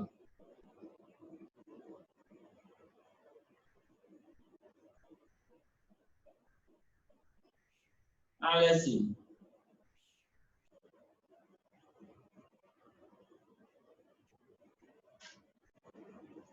So let's go to the footnote quickly to pick it up.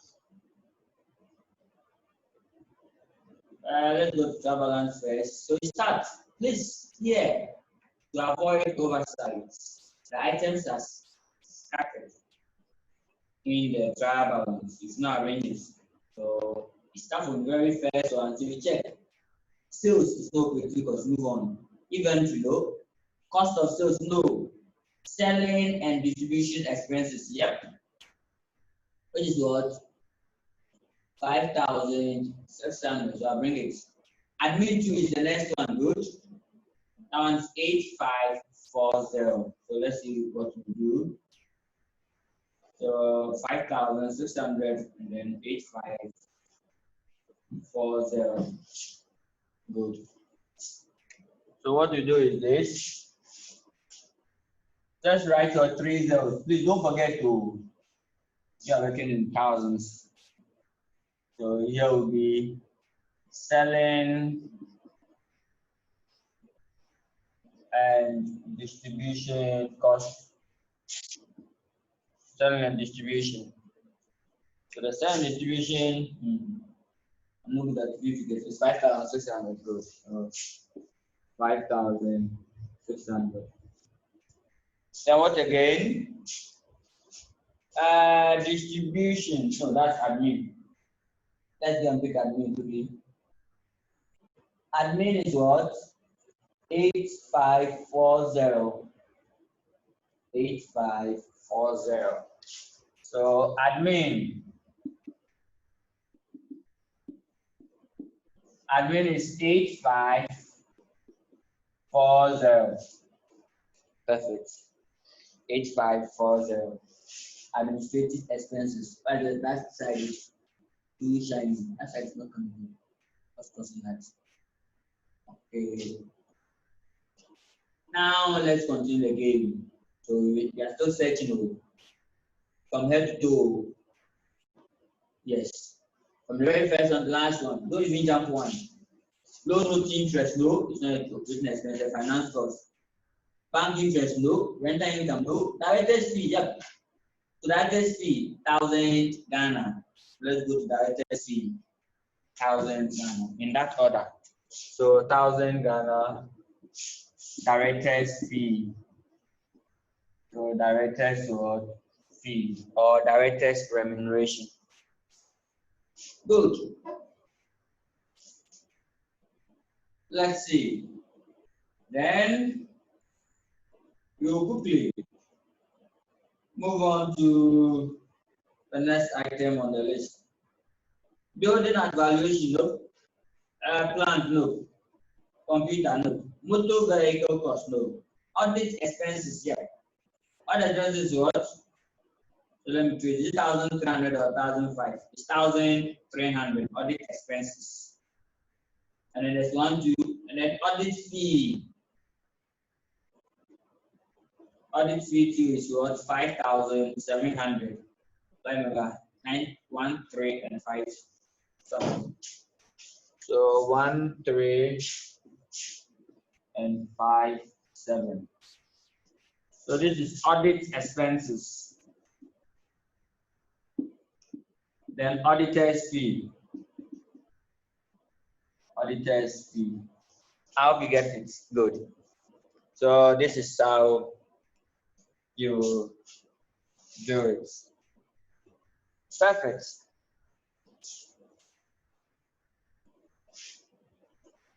Good. So what do you do again? Then you continue to avoid oversight. You have to move in this direction so that you avoid all the oversight. This question is a composite part, so definitely you tackle it. So it's good for you to get it so that at least do something okay for us. So auditor's fee, okay, bank no, feedback no, deferred tax no, 8% no. Provision for bad and doubtful debt. This one you check the movement. You're going to use the movement, but not the provision itself. Enter dividend no, general reserve no. We are done with the items in what? In the in the trial balance. Now let's go to the footnotes. If there's any operating expenses there. So the footnote, I have to go there and go and pick the operating expenses to in the footnote, then you are fine. Now let's see. Let's go to the footnotes. Perfect. Footnote, note 1, no, not affect operating. Note 2, no. Note 3, revaluation. If it is revaluation gain, you go to OCI, loss will come. Loss will come to operating expense. So here you have to confirm first if it's a loss. If it's a loss to affect the operating cost, because revaluation loss must be treated in the P&L, must be expensed in the P&L, revaluation loss. Whilst revaluation gain is an OCI. So let's calculate the revaluation gain on the valuation and see whether it will be a gain or loss before we close the chapter of operating costs and realize that it's revaluation gain or loss. Please, so before we continue, two things must be done first. Two, we have to first of all check whether the valuation that they did, it is not what? It's not result loss. Second, they show some of the plant. That plant to it not give us what? Loss on disposal. If it give us loss on disposal, then it means that we have to add it to what? The operating cost. So that is it. So have you seen how nice the game is? Yes, the game is very nice. So let's see. Then we go to provision. I think we have to do provision first. So I'll do provision first before checking, because for provision there, we are sure and certain that provision for bad debt and bad debt itself will go to operating cost. The movement goes to operating cost. So for that one, we can go ahead and do. There's a note on that one. So note, where are you? Note, where are you? Okay, note 5. One of the customers of what? The company who owes 1.2 million has recently been declared bankrupt due to difficulty in trading or trading difficulties. This has not been recorded in the books.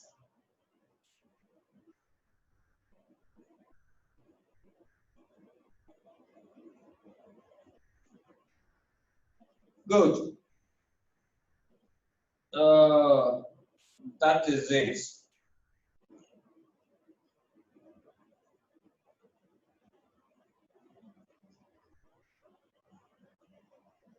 Good, good, good, good, good, good. Let's use security system. Okay. That is perfect.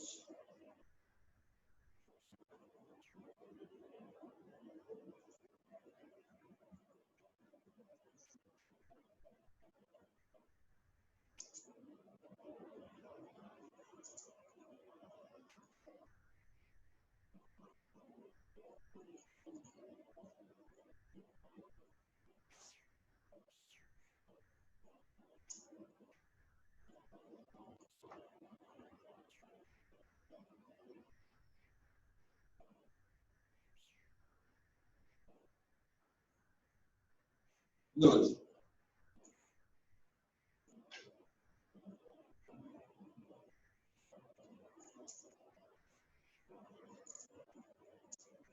Okay. Hey, what are we I can do.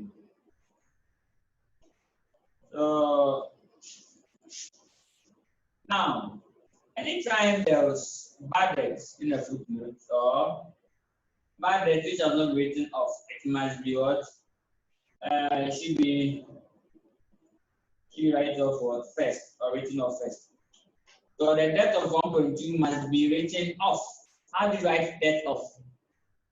Two entries.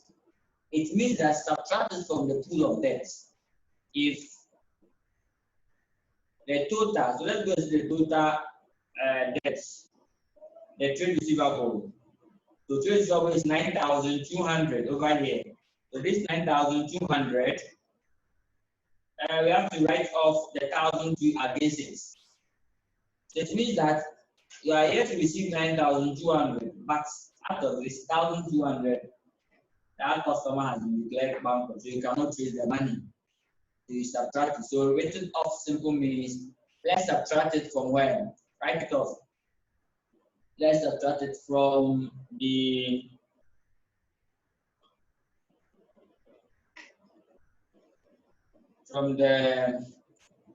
receivable.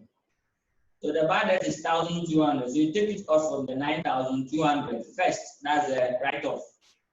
And at the same time, it's a what? It's an expense. What type of expense? Operating cost. So bad debt written off is what? Operating cost. So add it to your operating expenses. So first of all, we subtract it and add it to operating expenses. So here the operating expenses will be, your operating expenses will be the bad debts of 1,200. Perfect. Then you subtract it from the receivable. Then we go to provision for bad debts. Provision for bad and then doubtful debts. Provision for bad and what? Doubtful debt. And then you are done. So let's go to the same note to tell us how to make the provision. It says that this has not been recorded. It's recorded it. Okay. The bad and doubtful debt provision is to be made equal to 20% of receivables. You just find 20% of your receivable, which is what? The old receivable is 9,200. And then please you compare it with the open balance of the provision. Let me take it again. So let's go to the board and go to the first. So the provision for bad and the format to be like this. So that will be working 2, and let's go to working 3. Working 3, that's the provision for bad debts. Provision for bad and doubtful debts. So let's call it bad debts. What do? Just bring the open balance. Compare it to the closing balance, and then you are done. The closing balance. Now let's go to the trial balance to pick the open balance. So in a trial balance, the open balance will be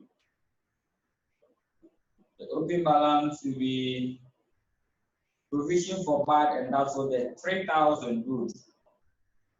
3,000. And I said that the closing balance should be 20% of the receivable as at 31st December 2019. So open balance is what? The open balance is, let me write it here. Open balance is 3,000. Now the closing balance will be, now who can tell me how I should calculate the closing balance? Sorry. They are saying that it should be 20% of the receivable as at the last day, or as at 31st December 2019. So what do you do? So who can tell me the debtors? The entire debtor is 9,200, but you've already written off 1,200 from it. So what do we get? We get 8,000, right? So it means that it must be based on the 9,200 less the 1,200. That's the write-off. Now times the 20%. So that's the provision for bad debt. Anytime there's a bad debt in a footnote, it must be written off first before any provision should be made. But all bad debts must be written off first before any provision should be made in the book. So take note. All bad debts must be written off before any provision should be made in the book. Good. So that is it. So what do you get? So 20% of 8,000. So that's 1,600. So in short, it means that the closing balance is what? Let me find a way of writing it small. Try of writing it small here. Try it small so you can't see you. Because I want you to go there. Sorry. So that's 1,600. Now what will be the movement? If the closing balance is 1,600, and then the open balance is 3,000, so you compare closing to that of the open. The movement will be, so what will be the movement? Good. So the movement is 1,004. Positive or negative? Negative, right? Write it here first. It means that I have to subtract 1,004 from this figure before I get this. It will be 1,400. I'll put it in brackets. So I'll call it P&L. Into brackets, you should go to operating cost. So as it is, the same will carry it. They are right. Provision for bad debt. So provision for bad debt. Debt which has gone bad. Good. That's 1,400. Please subtract. As it is here, the same thing. You have to do it there. So you are done with the provision. And then the closing balance, go to the financial position. So in short, when you go to the financial position, the balance sheet, the receivable figure will be like this: the 9,200 less the 1,002, and then less the 1,006. Always the same as 8,000 less the 1,006. So this is how we are going to do it. Great. Perfect. So we are done. So now let's go and calculate the revaluation gain or loss and see whether the company will incur a valuation gain or valuation loss. And then you are fine. Good. And then you are fine. Okay. So that's it.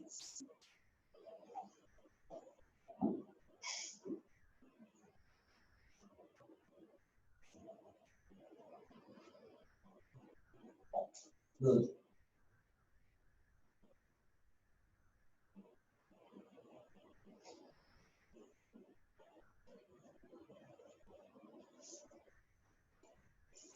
I hope I can ask the board. No, I only clean the. Okay, I'll do it here. Have you seen, because of operating costs, we have to make sure that there's no revaluation loss, so that as long as you close the chapter of this, we won't get it wrong. Because if you close the chapter and there's revaluation loss, you have to come back. And then there's loss on disposal. So check it first. Good. To be sure. So that's workings 4. So let's go to workings number 5. Sorry, workings 4. Let me do it here. If you have copied this one, I'll come and pick it off. The next one, I'll pick this one. So kindly copy this one for me. So workings 4 will be on revaluation gain or loss. At the inception, you will know whether it will be a gain or loss until you calculate. Good. So until you calculate it, then you know that it will be a gain or loss. So to get the revaluation gain or loss, pick the revalued amount. Revalued amount. What's the revalued amount? Yeah, let's go to the question. The revalued amount. How much was the value of the asset? The revalued amount. So the asset value was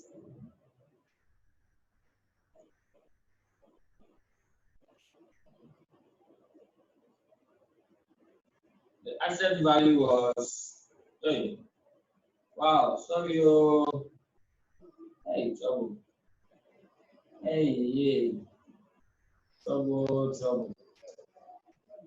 yeah, trouble, okay, yeah, this, sorry, just the different one.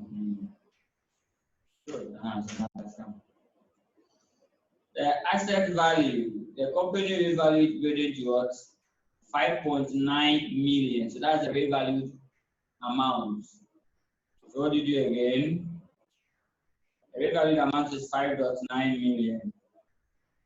Then you calculate the carrying amount at the date of valuation. So let's go and put that on the revalued amount. Score some tick there. Don't forget your currency, 3 zeros. It's 5,900. So that's the fair value. Bracket the same as what? The fair value or the revalued amount. Good. Now let's see. So now, when was the valuation performed?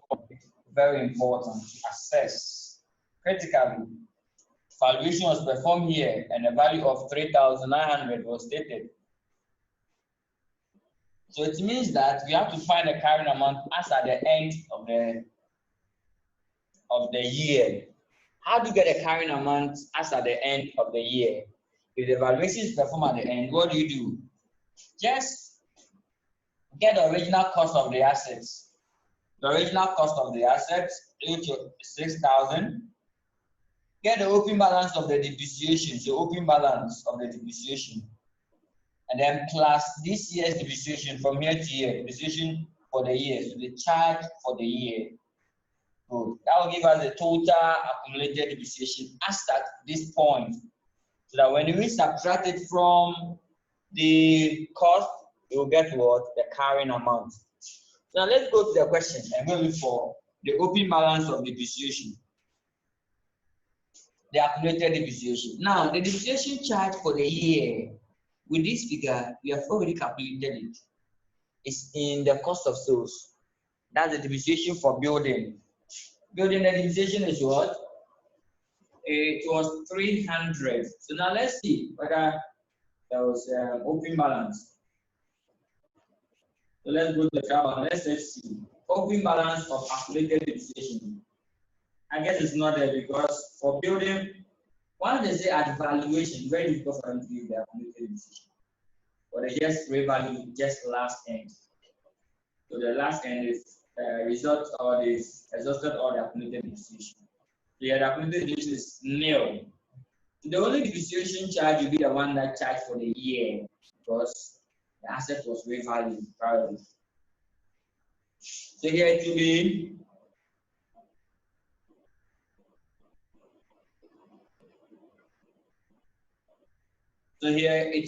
the carrying amount will be the 6,000 less the depreciation charge is what? 300. Good. So it will be 6,000 less 300. That's the carrying amount. Why? Because there's no balance of accumulated depreciation. So what do? So carrying amount less carrying amount, which is equal to the cost of the asset, which is 6,000, less what? Accumulated depreciation. So here you open your bracket, the open balance plus the charge for the year. The charge for the year is what? Which is 300. Yeah, I made it 0 because I didn't find it in the question. If it's in there, then you do. Good. So what do you get for the carrying amount? So the carrying amount will be the 5,700. That's the carrying amount. So it's a less carrying amount. So let's subtract it. Would there be a gain or loss? Evaluation gain or loss? Evaluation gain or loss.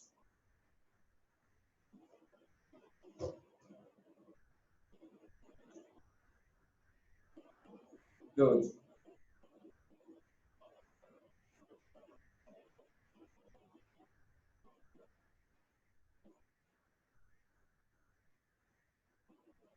Revaluation.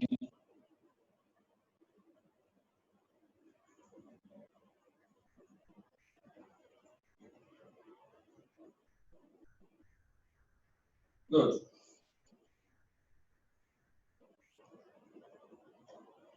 So there's a gain of 200. Good. So there'll be a gain of what? 200.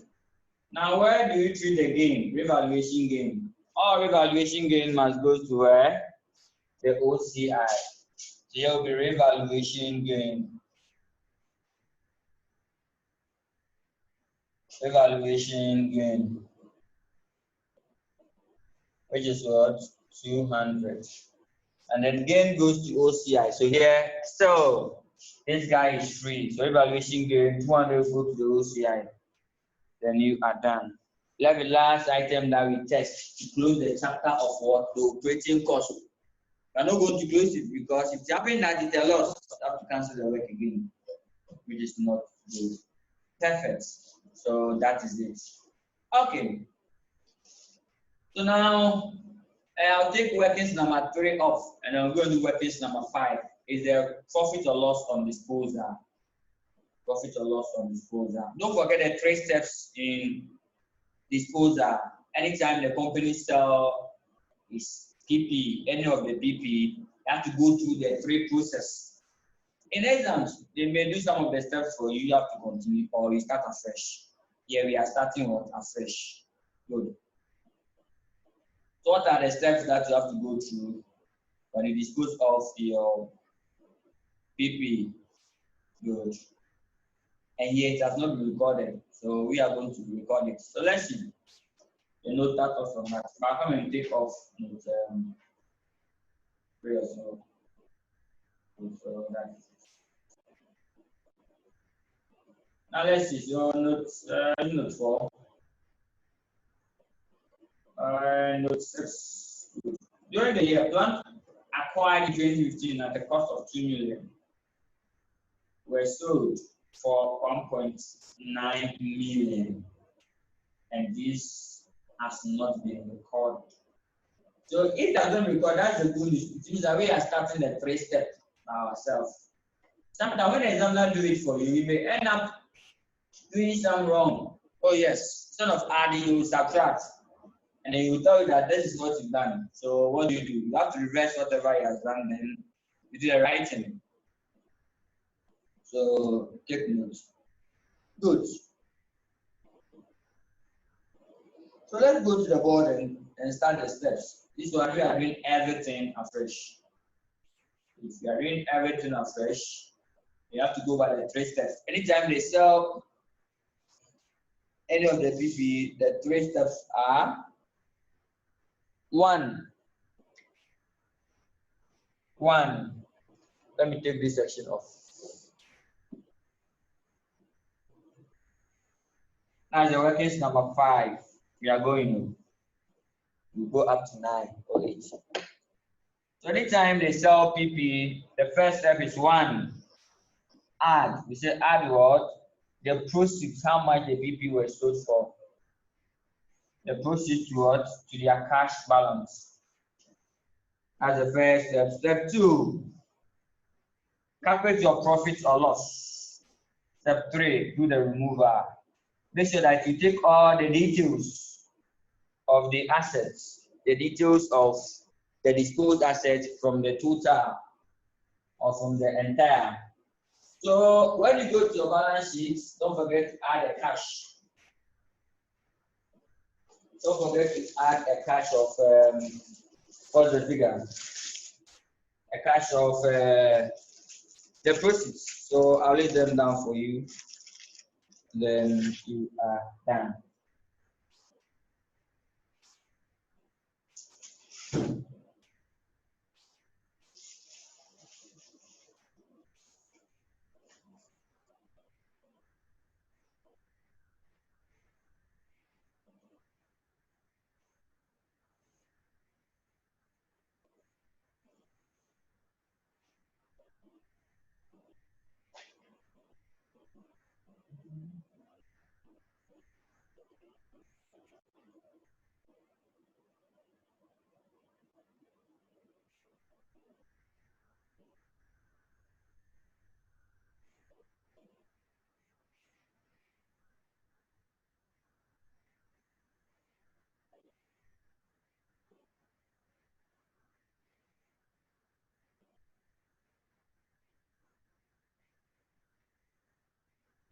Okay. So first of all, add what? 1.9 to the cash balance. Add 1.9 to what? The cash balance.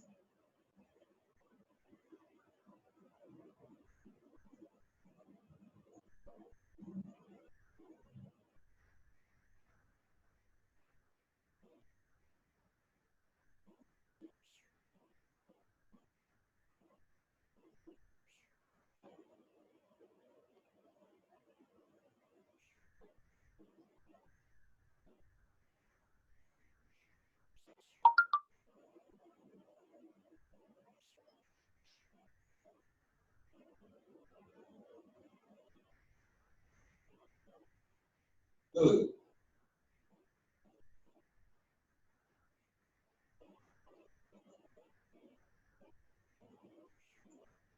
So the 1.9 should be added to the cash. Then when you check the cash balance, what is the cash balance?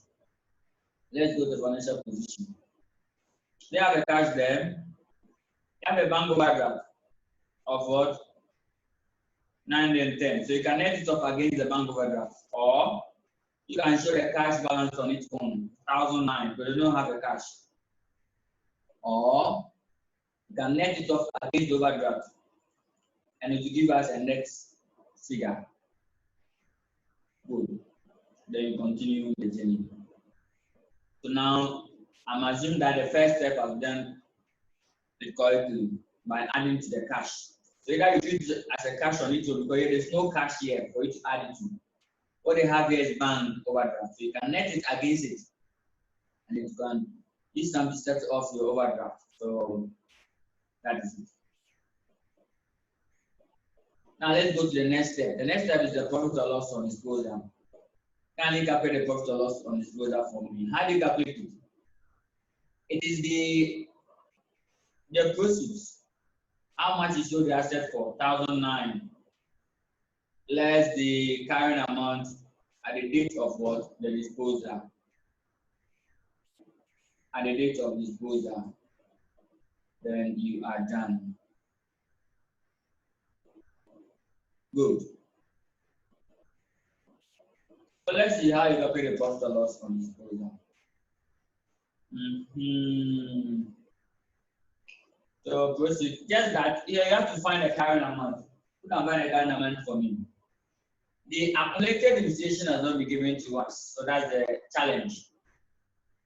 Once the accumulated depreciation has not been given to us, we have to what? Calculate it. The cost is 2 million and it's planned. So they bought to 2015 up to when? To We are in 2019, but they say 2019 will not be bad because they don't charge depreciation when they are selling the asset, the year of sales or year of disposal. So it will be 2015 to 2018. So 2015, 1, 16, 17, 18. Good. So 4 years. So just calculate 1 year depreciation for a plant which costs 2 million. They multiply by 4 years. How do you get it? Now, what's the depreciation rate for plants? Plant is at the rate of what? 10%. The accumulated depreciation will be 10% of what? 2 million by 4, making 800. Then you take it off. So let's go to the board and perform the calculation. Perfect. Let's go to the board and perform the calculation. Okay. Now let's see.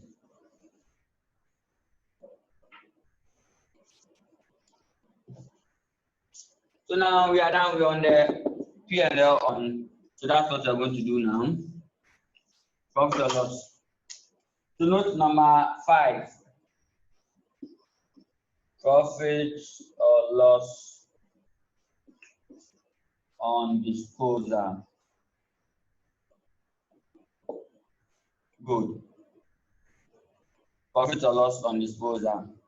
It starts by saying the proceeds. How much you sold the asset for? Less what? The carrying amount. The proceeds is what? They sold it for 1,900. Don't forget your 302. So the proceeds is what? That side is not coming clear. Let me push it down small. So the proceeds is proceeds. That's 1,900. What's the current amount at the date of the carrying amount at the date of sale? So the assets have a cost of 2 million. Depreciation is 10%, so 2,000 by 10%. That will give us just 1 year. How many years? So 15, 16, 17, 18, making 4 years. The accumulated depreciation will be over 4 years. So that's the accumulated depreciation. I want to do that calculation here alone. So to be 10% times what? 2,000 times 4 years, and that will give us 800 Ghana cedis. Now, with the 800 Ghana cedis, you have to perform the working share in it. So the current amount now becomes the cost of the asset, which is what? 2,000 less the 800. Just that, please show working how you got the 800, how we have shown it here. Okay? Good. So you have to show the working as we done it here.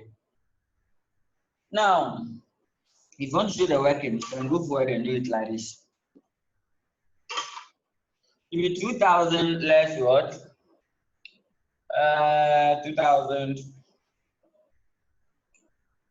less into brackets. The 2,000 again. Depreciation for 1 year is 10% times 4 years. Good.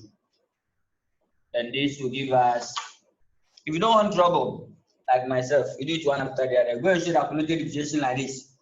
800, and you come and just subtract it. Because if you don't want to show this one anywhere, then you have to do it in. Because you bring the 800, the 800 is not a question paper. So 800, 2,000 less 800, so that's 1,200. Good, so 1,200. Now there's 1,200 here. So what to be the profit or loss on disposal? The current amount is 1,002, but the proceeds is 1,009. So would they get a profit or they get a loss on disposal when they sell the assets? Then we are almost done with the day. So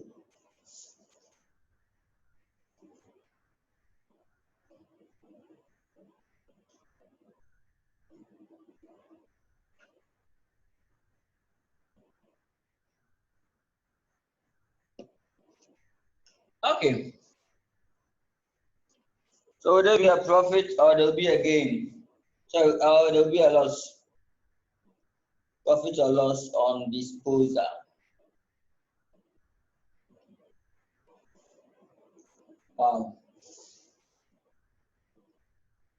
So profit of what? 700. Perfect. There'll be profit of 700. So you write it there. And once there's profit, it will not affect the operating cost. So here we've tested the two. All of them will not be affected. So we are safe to add.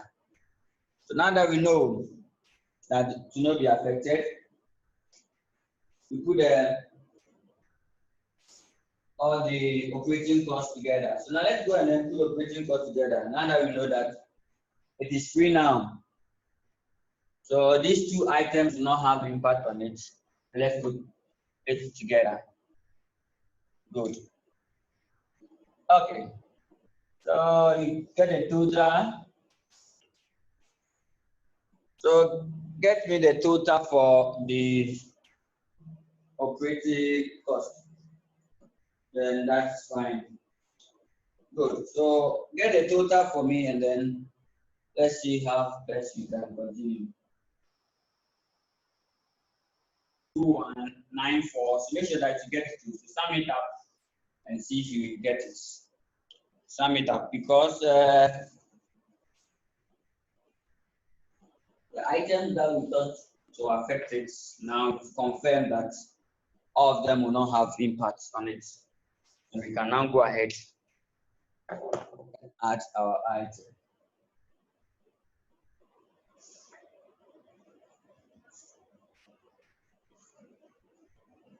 Okay, so now let's see. Hey, I'm getting this one, oh, sorry.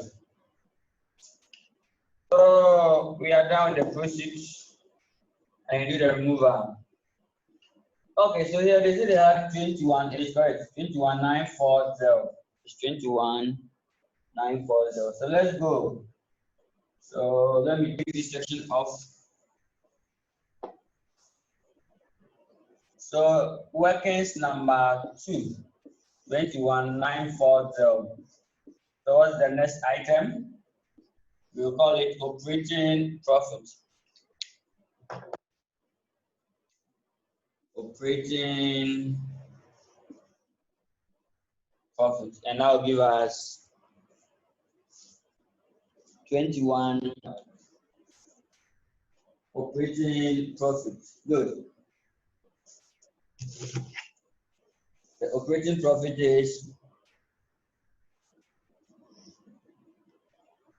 so operating profit will be 29.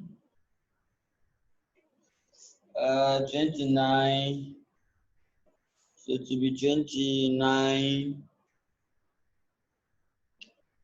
870 less the 21,940. Good. And I'll give us I'm getting some answers here. I'm getting 7930. Is that what you had? Is can someone confirm for me? 7930. So 7930. So what do you do here? Operating profit is 7930. Good. So we go to other income. So other income. What is the other income? The other income is the comprised of what? Rental income from investment property, fair value changes, or fair value gain on investment property. Please, revaluation gain does not reflect in the profit or loss. However, unless it's reversing, but fair value gain on investment property reflects on what? The income statement. So that is, so we should take note of that.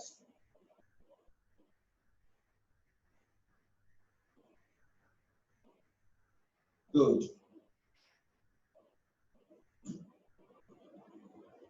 So let's go. So first of all, check to the trial balance first so that all the other income you have taken it. So let's go to the trial balance first. If you see other income in the trial balance, let's start. Sales no, inventory no, loan just no. Rental income from investment property 360. We like it. It's other income. Let's go and put it down. So let's go and put it down. Interest received, dividend received, anything received other than sales is an investment income. So that is it. So let me take this section off. Once you are done with the operating cost, you can now take it to off. Then we continue with the other income. Good. So that's workings number. Wait, I forgot to know. Workings number 6 or 7. Please continue. But I've forgotten the number, last number. Other income. The other income is made up of here is a rental income of 360. Don't forget the 3 also. Good. Now let's go to the footnote. If there's other income in the footnote. Yes, there was profit or loss on disposal. Yes, we shouldn't forget about that one too. But again, fair value changes. Good. So let's go to the footnotes and then see if there's other income again in the footnotes. When you go to the footnotes,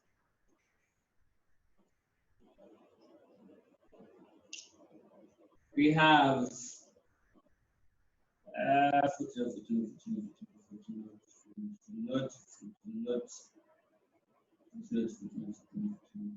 footnotes.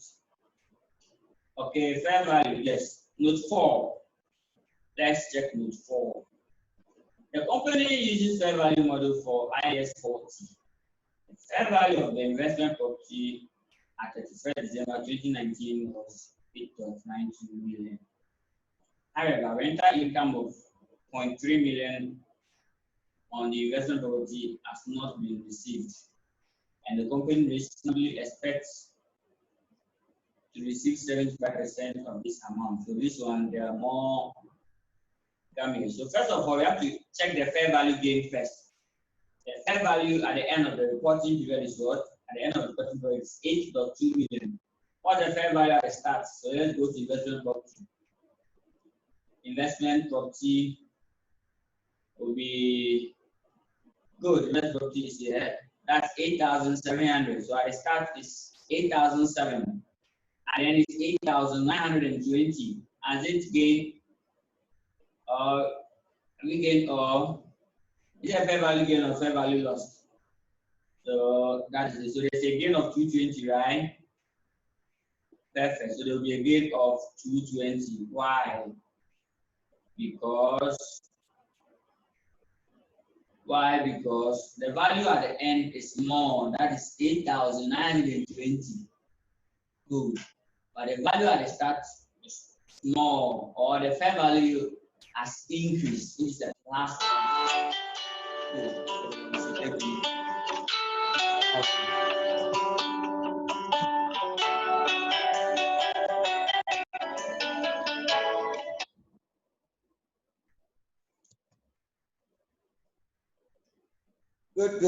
Good. So that is it.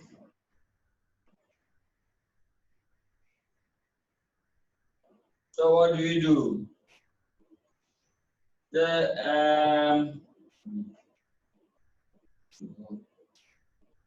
Sorry.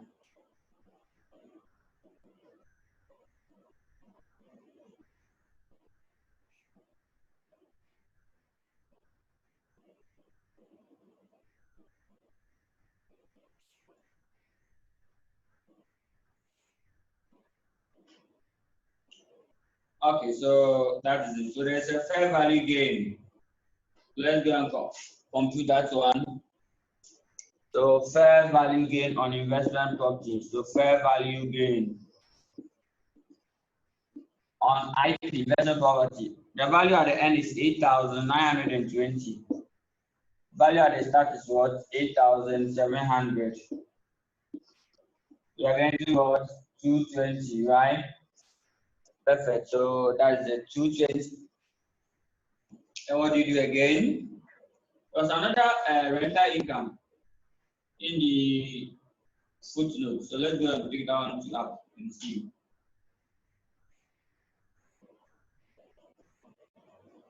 Good. So the same place. It says that, however, rental income of what? 0.3 million on investment property has not been received. So what they have received in the trial balance is not all. So there are more yet to be received. So that's the indication. So this one is the further one. So has not been received. But the company reasonably expect to receive what? 75% of this amount. The company reasonably expect to receive what? 75. So what do you take 75% of this amount? You go there. So we call it rental income owing. So owing of rental income or rental income accrued. Rental income owing. Income that they are owing us. Looking at bracket lines, they take 75% times the value, which is what? 300. And that will give us 225. How will we get that? Good. That will give us 225. Then what do you do again? Good. What do you do again?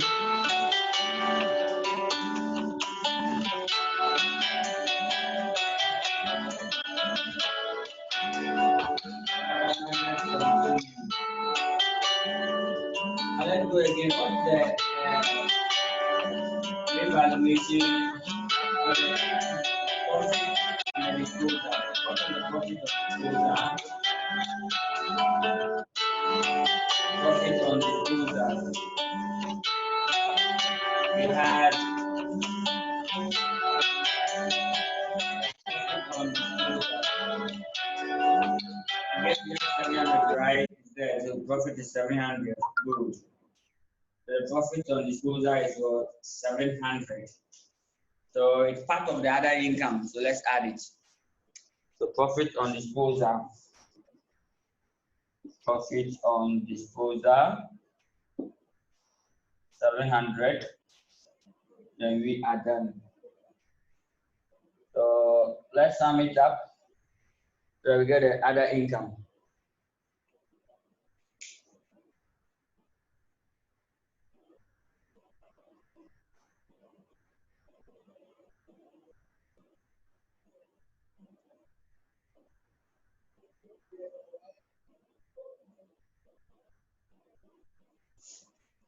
Good. So please, what do you get?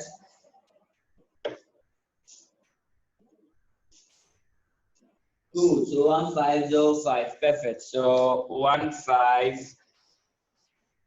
So I'll come here and say other income. 1505. I get 35, 4, and then 8, 8435. Good. So you got this one, profit before interest and tax. So profit before interest and tax. So we go to finance cost.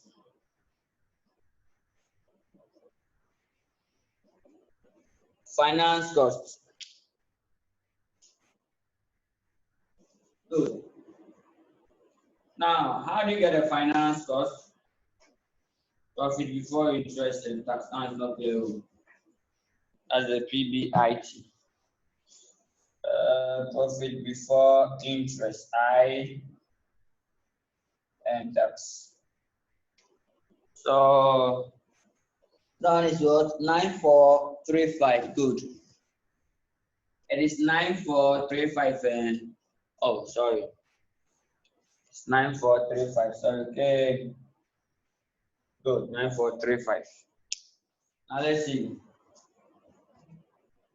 Okay, now let's move on. What next? The next one is the finance. So let's go to the question. Always check the trial balance first if there's finance cost in it. Finance costs include all interest that we are paying on our facilities, it being short-term or long-term loans. So interest on overdraft, interest on debt, interest on loan notes, debentures, bonds, all of them, and bank interest. Let's go to the trial balance. Good. There's loan note interest paid. There's bank interest. The bank interest 85. Perfect. Just that the loan note interest, there's something here, 8% loan note. The value is 2,500. Now we can calculate the interest ourselves.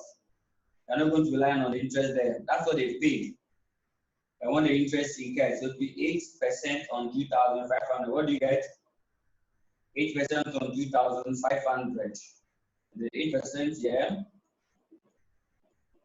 on 2,500. And that will give us 200, right? Good, then relax. So now they paid only 110. This is the loan note interest paid. So out of the 200, they paid what? Out of the 200, they paid only 110. So that is it. Good. So what do you do? So tonight here there are two classes. So we find the 8% on this, which is 200, plus the bank interest here. What's the bank interest? Good. What is the bank interest? The bank interest is 85. Bank interest is 85. Good. Bank interest is 85. So therefore, the total finance cost will be the 8% on this, which is 200, plus the bank interest. Then when you are done, they are owing. Why? Because the bank interest, the loan note interest, is supposed to be 8% on the 2,500. That will give us 200. It seems like they have actually paid 1,100, which suggests that they are owing 90. 90 must be shown in the current liability as what? Loan note interest owing. Perfect. Now let's go and calculate. Here 285. 8% on 2,500 plus the bank interest of what? 85, and then you are done. Good. So that is it.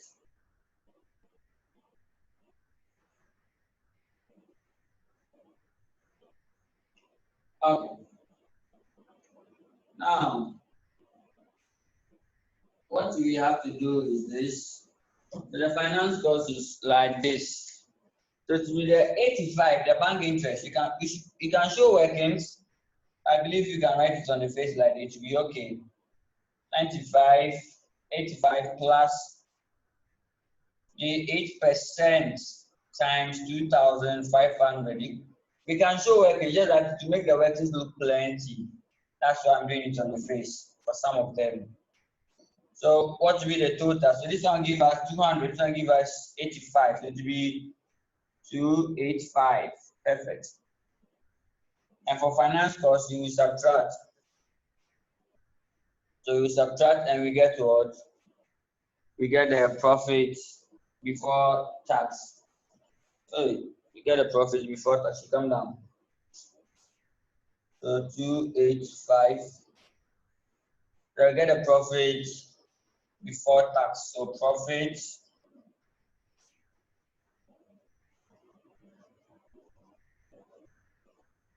before tax. Profit before tax. Good. So what's the profit before tax? That will give us 9435 lost less 285. Then you are done. Good. So the profit before tax will be as a calculator. So 9435 plus 285. And that will be 9150. Agreed. So here will be 9150. So 9150. There's the income tax expense. So income tax expense. Income tax expense. So how do you get the income tax? Now do it me. How we get the income tax? So there'll be a working for it. I'm going to take this section off, start the income tax, and that'll be our last working for the day. Then we are done with the profit and loss. Then you will try the financial position for me. Then you will try the financial position for me. Okay.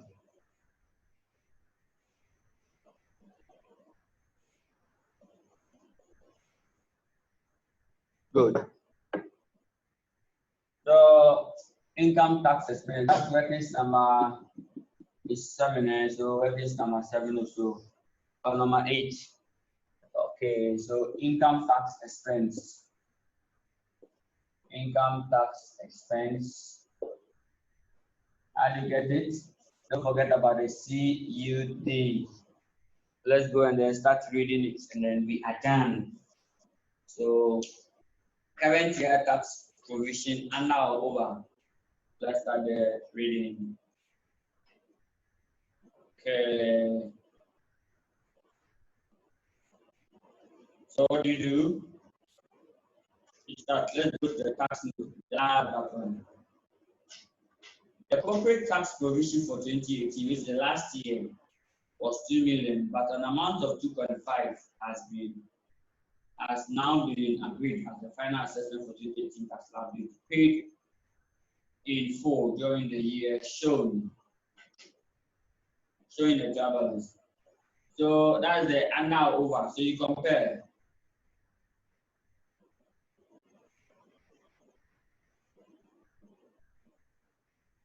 The tax provision was 2, and then the tax final agreed is 2.5. So it means that we under provided last year. There's under provision of what? Of 500. So under, so right there under tax provision. So provision, the one that they give it to us first, that's the one that we work on it. So under tax provision will be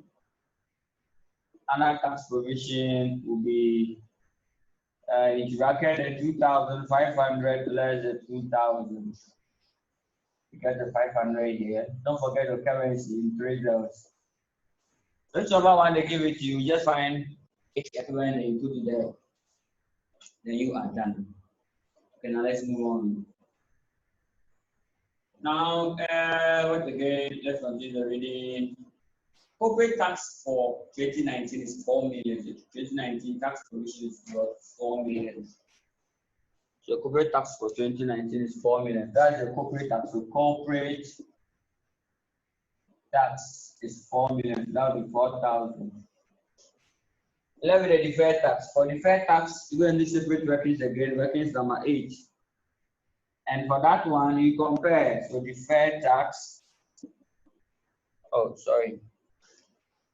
The deferred tax. With the deferred tax, you compare the opening balance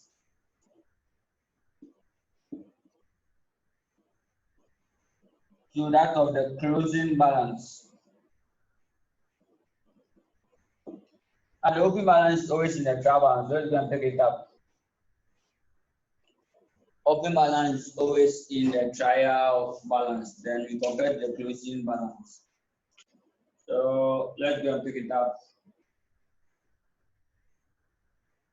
The open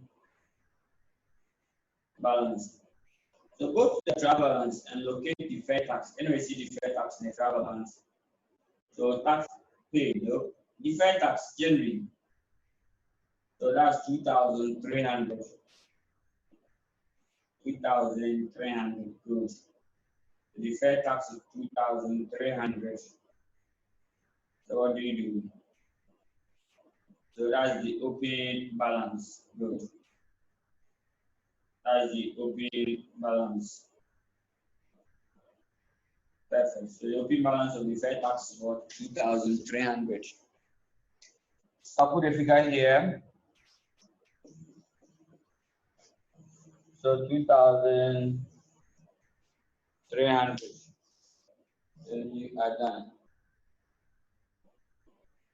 Okay. So what do you do again? What do you do again?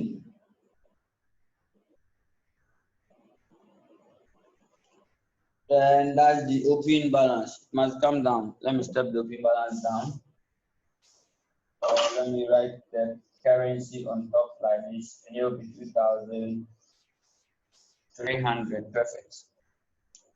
Then the closing balance, we go to the trial balance. Then we compare the difference between the accounting base of the assets and then the tax base to get a temporal difference in multiplied by what the tax rates. Let's do.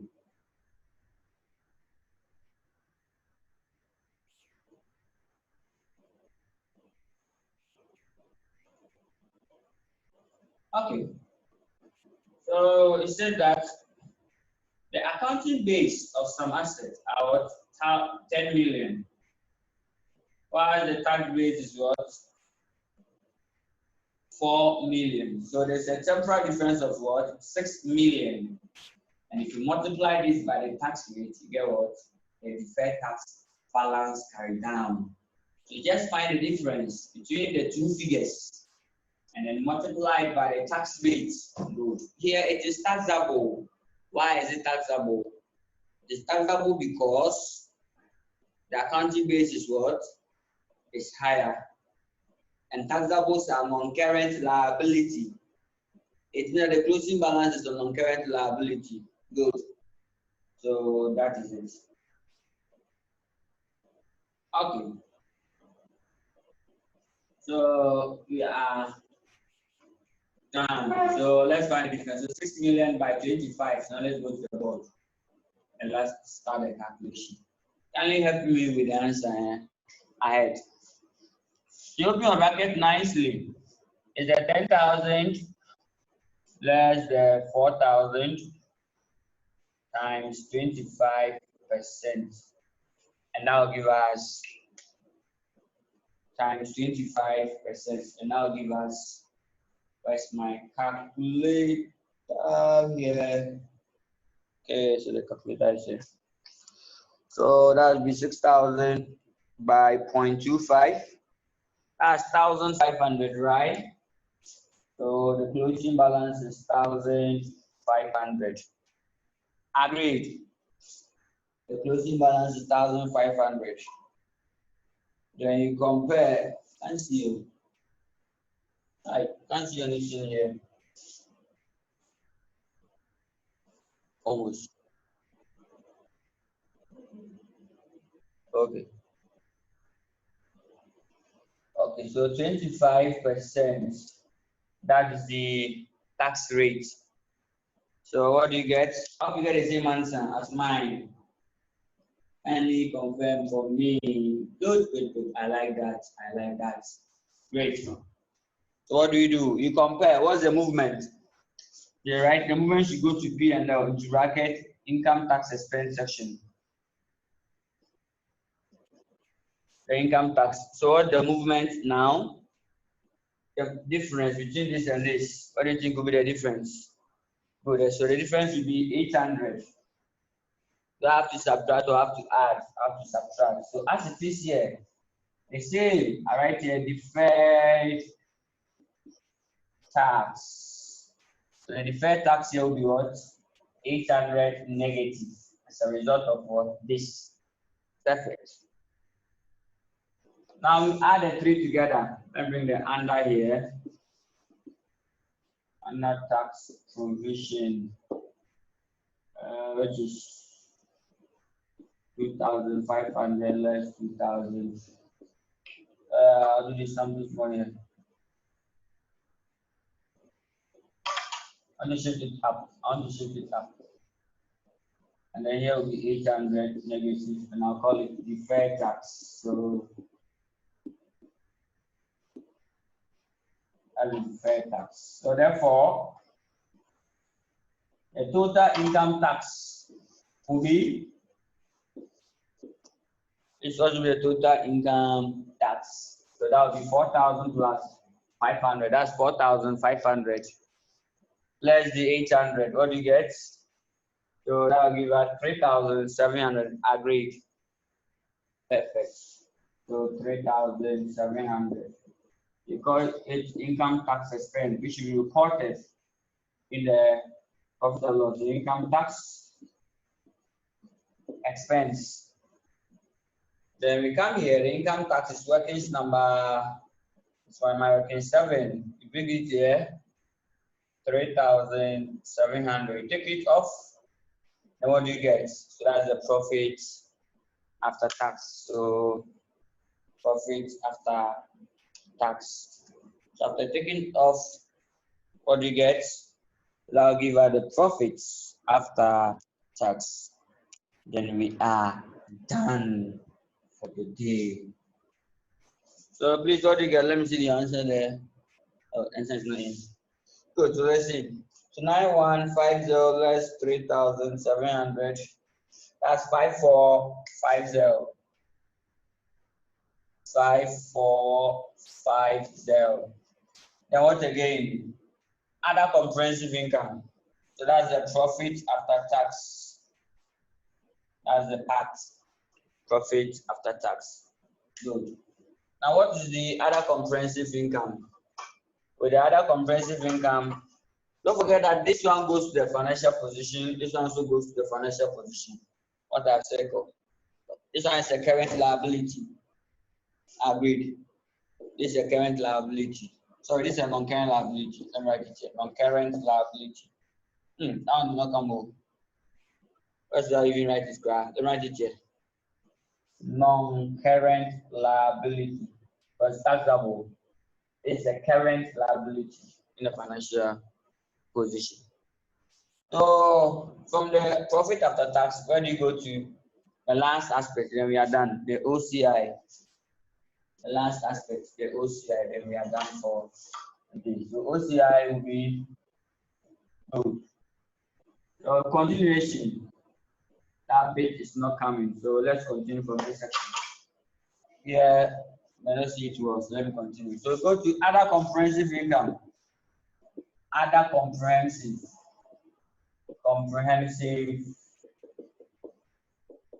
income. Here is the revaluation gain. What's the revaluation gain? The revaluation gain that we had. I think we had 200. We add the 200 plus this. So the final answer will be 5650. Double underline.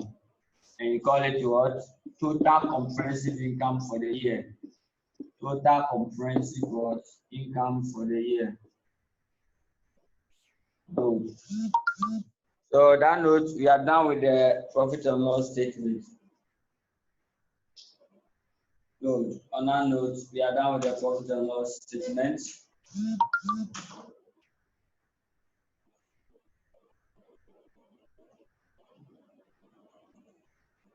Good. So on that note, we are done with the profit and loss statement. Oh, another comprehensive income. This thing is supposed to go up later. Good. So on that note, we are done with the other comprehensive income. So this is how far the good Lord will bring us. Another we call it a day. To kindly practice the financial position. A friend of getting the materials to you. Yes. So you are doing a financial position of this, and then change the equity. Though the solutions are in. So then you can probably compare your answers. And then you try question 2 for me. That one is what? Finish hard. Finish hard limited. Try that one for me. And then you are done. Good. Perfect. So we are done. Thank you very much for coming. If you have any question, kindly ask. Any suggestion, contribution, put it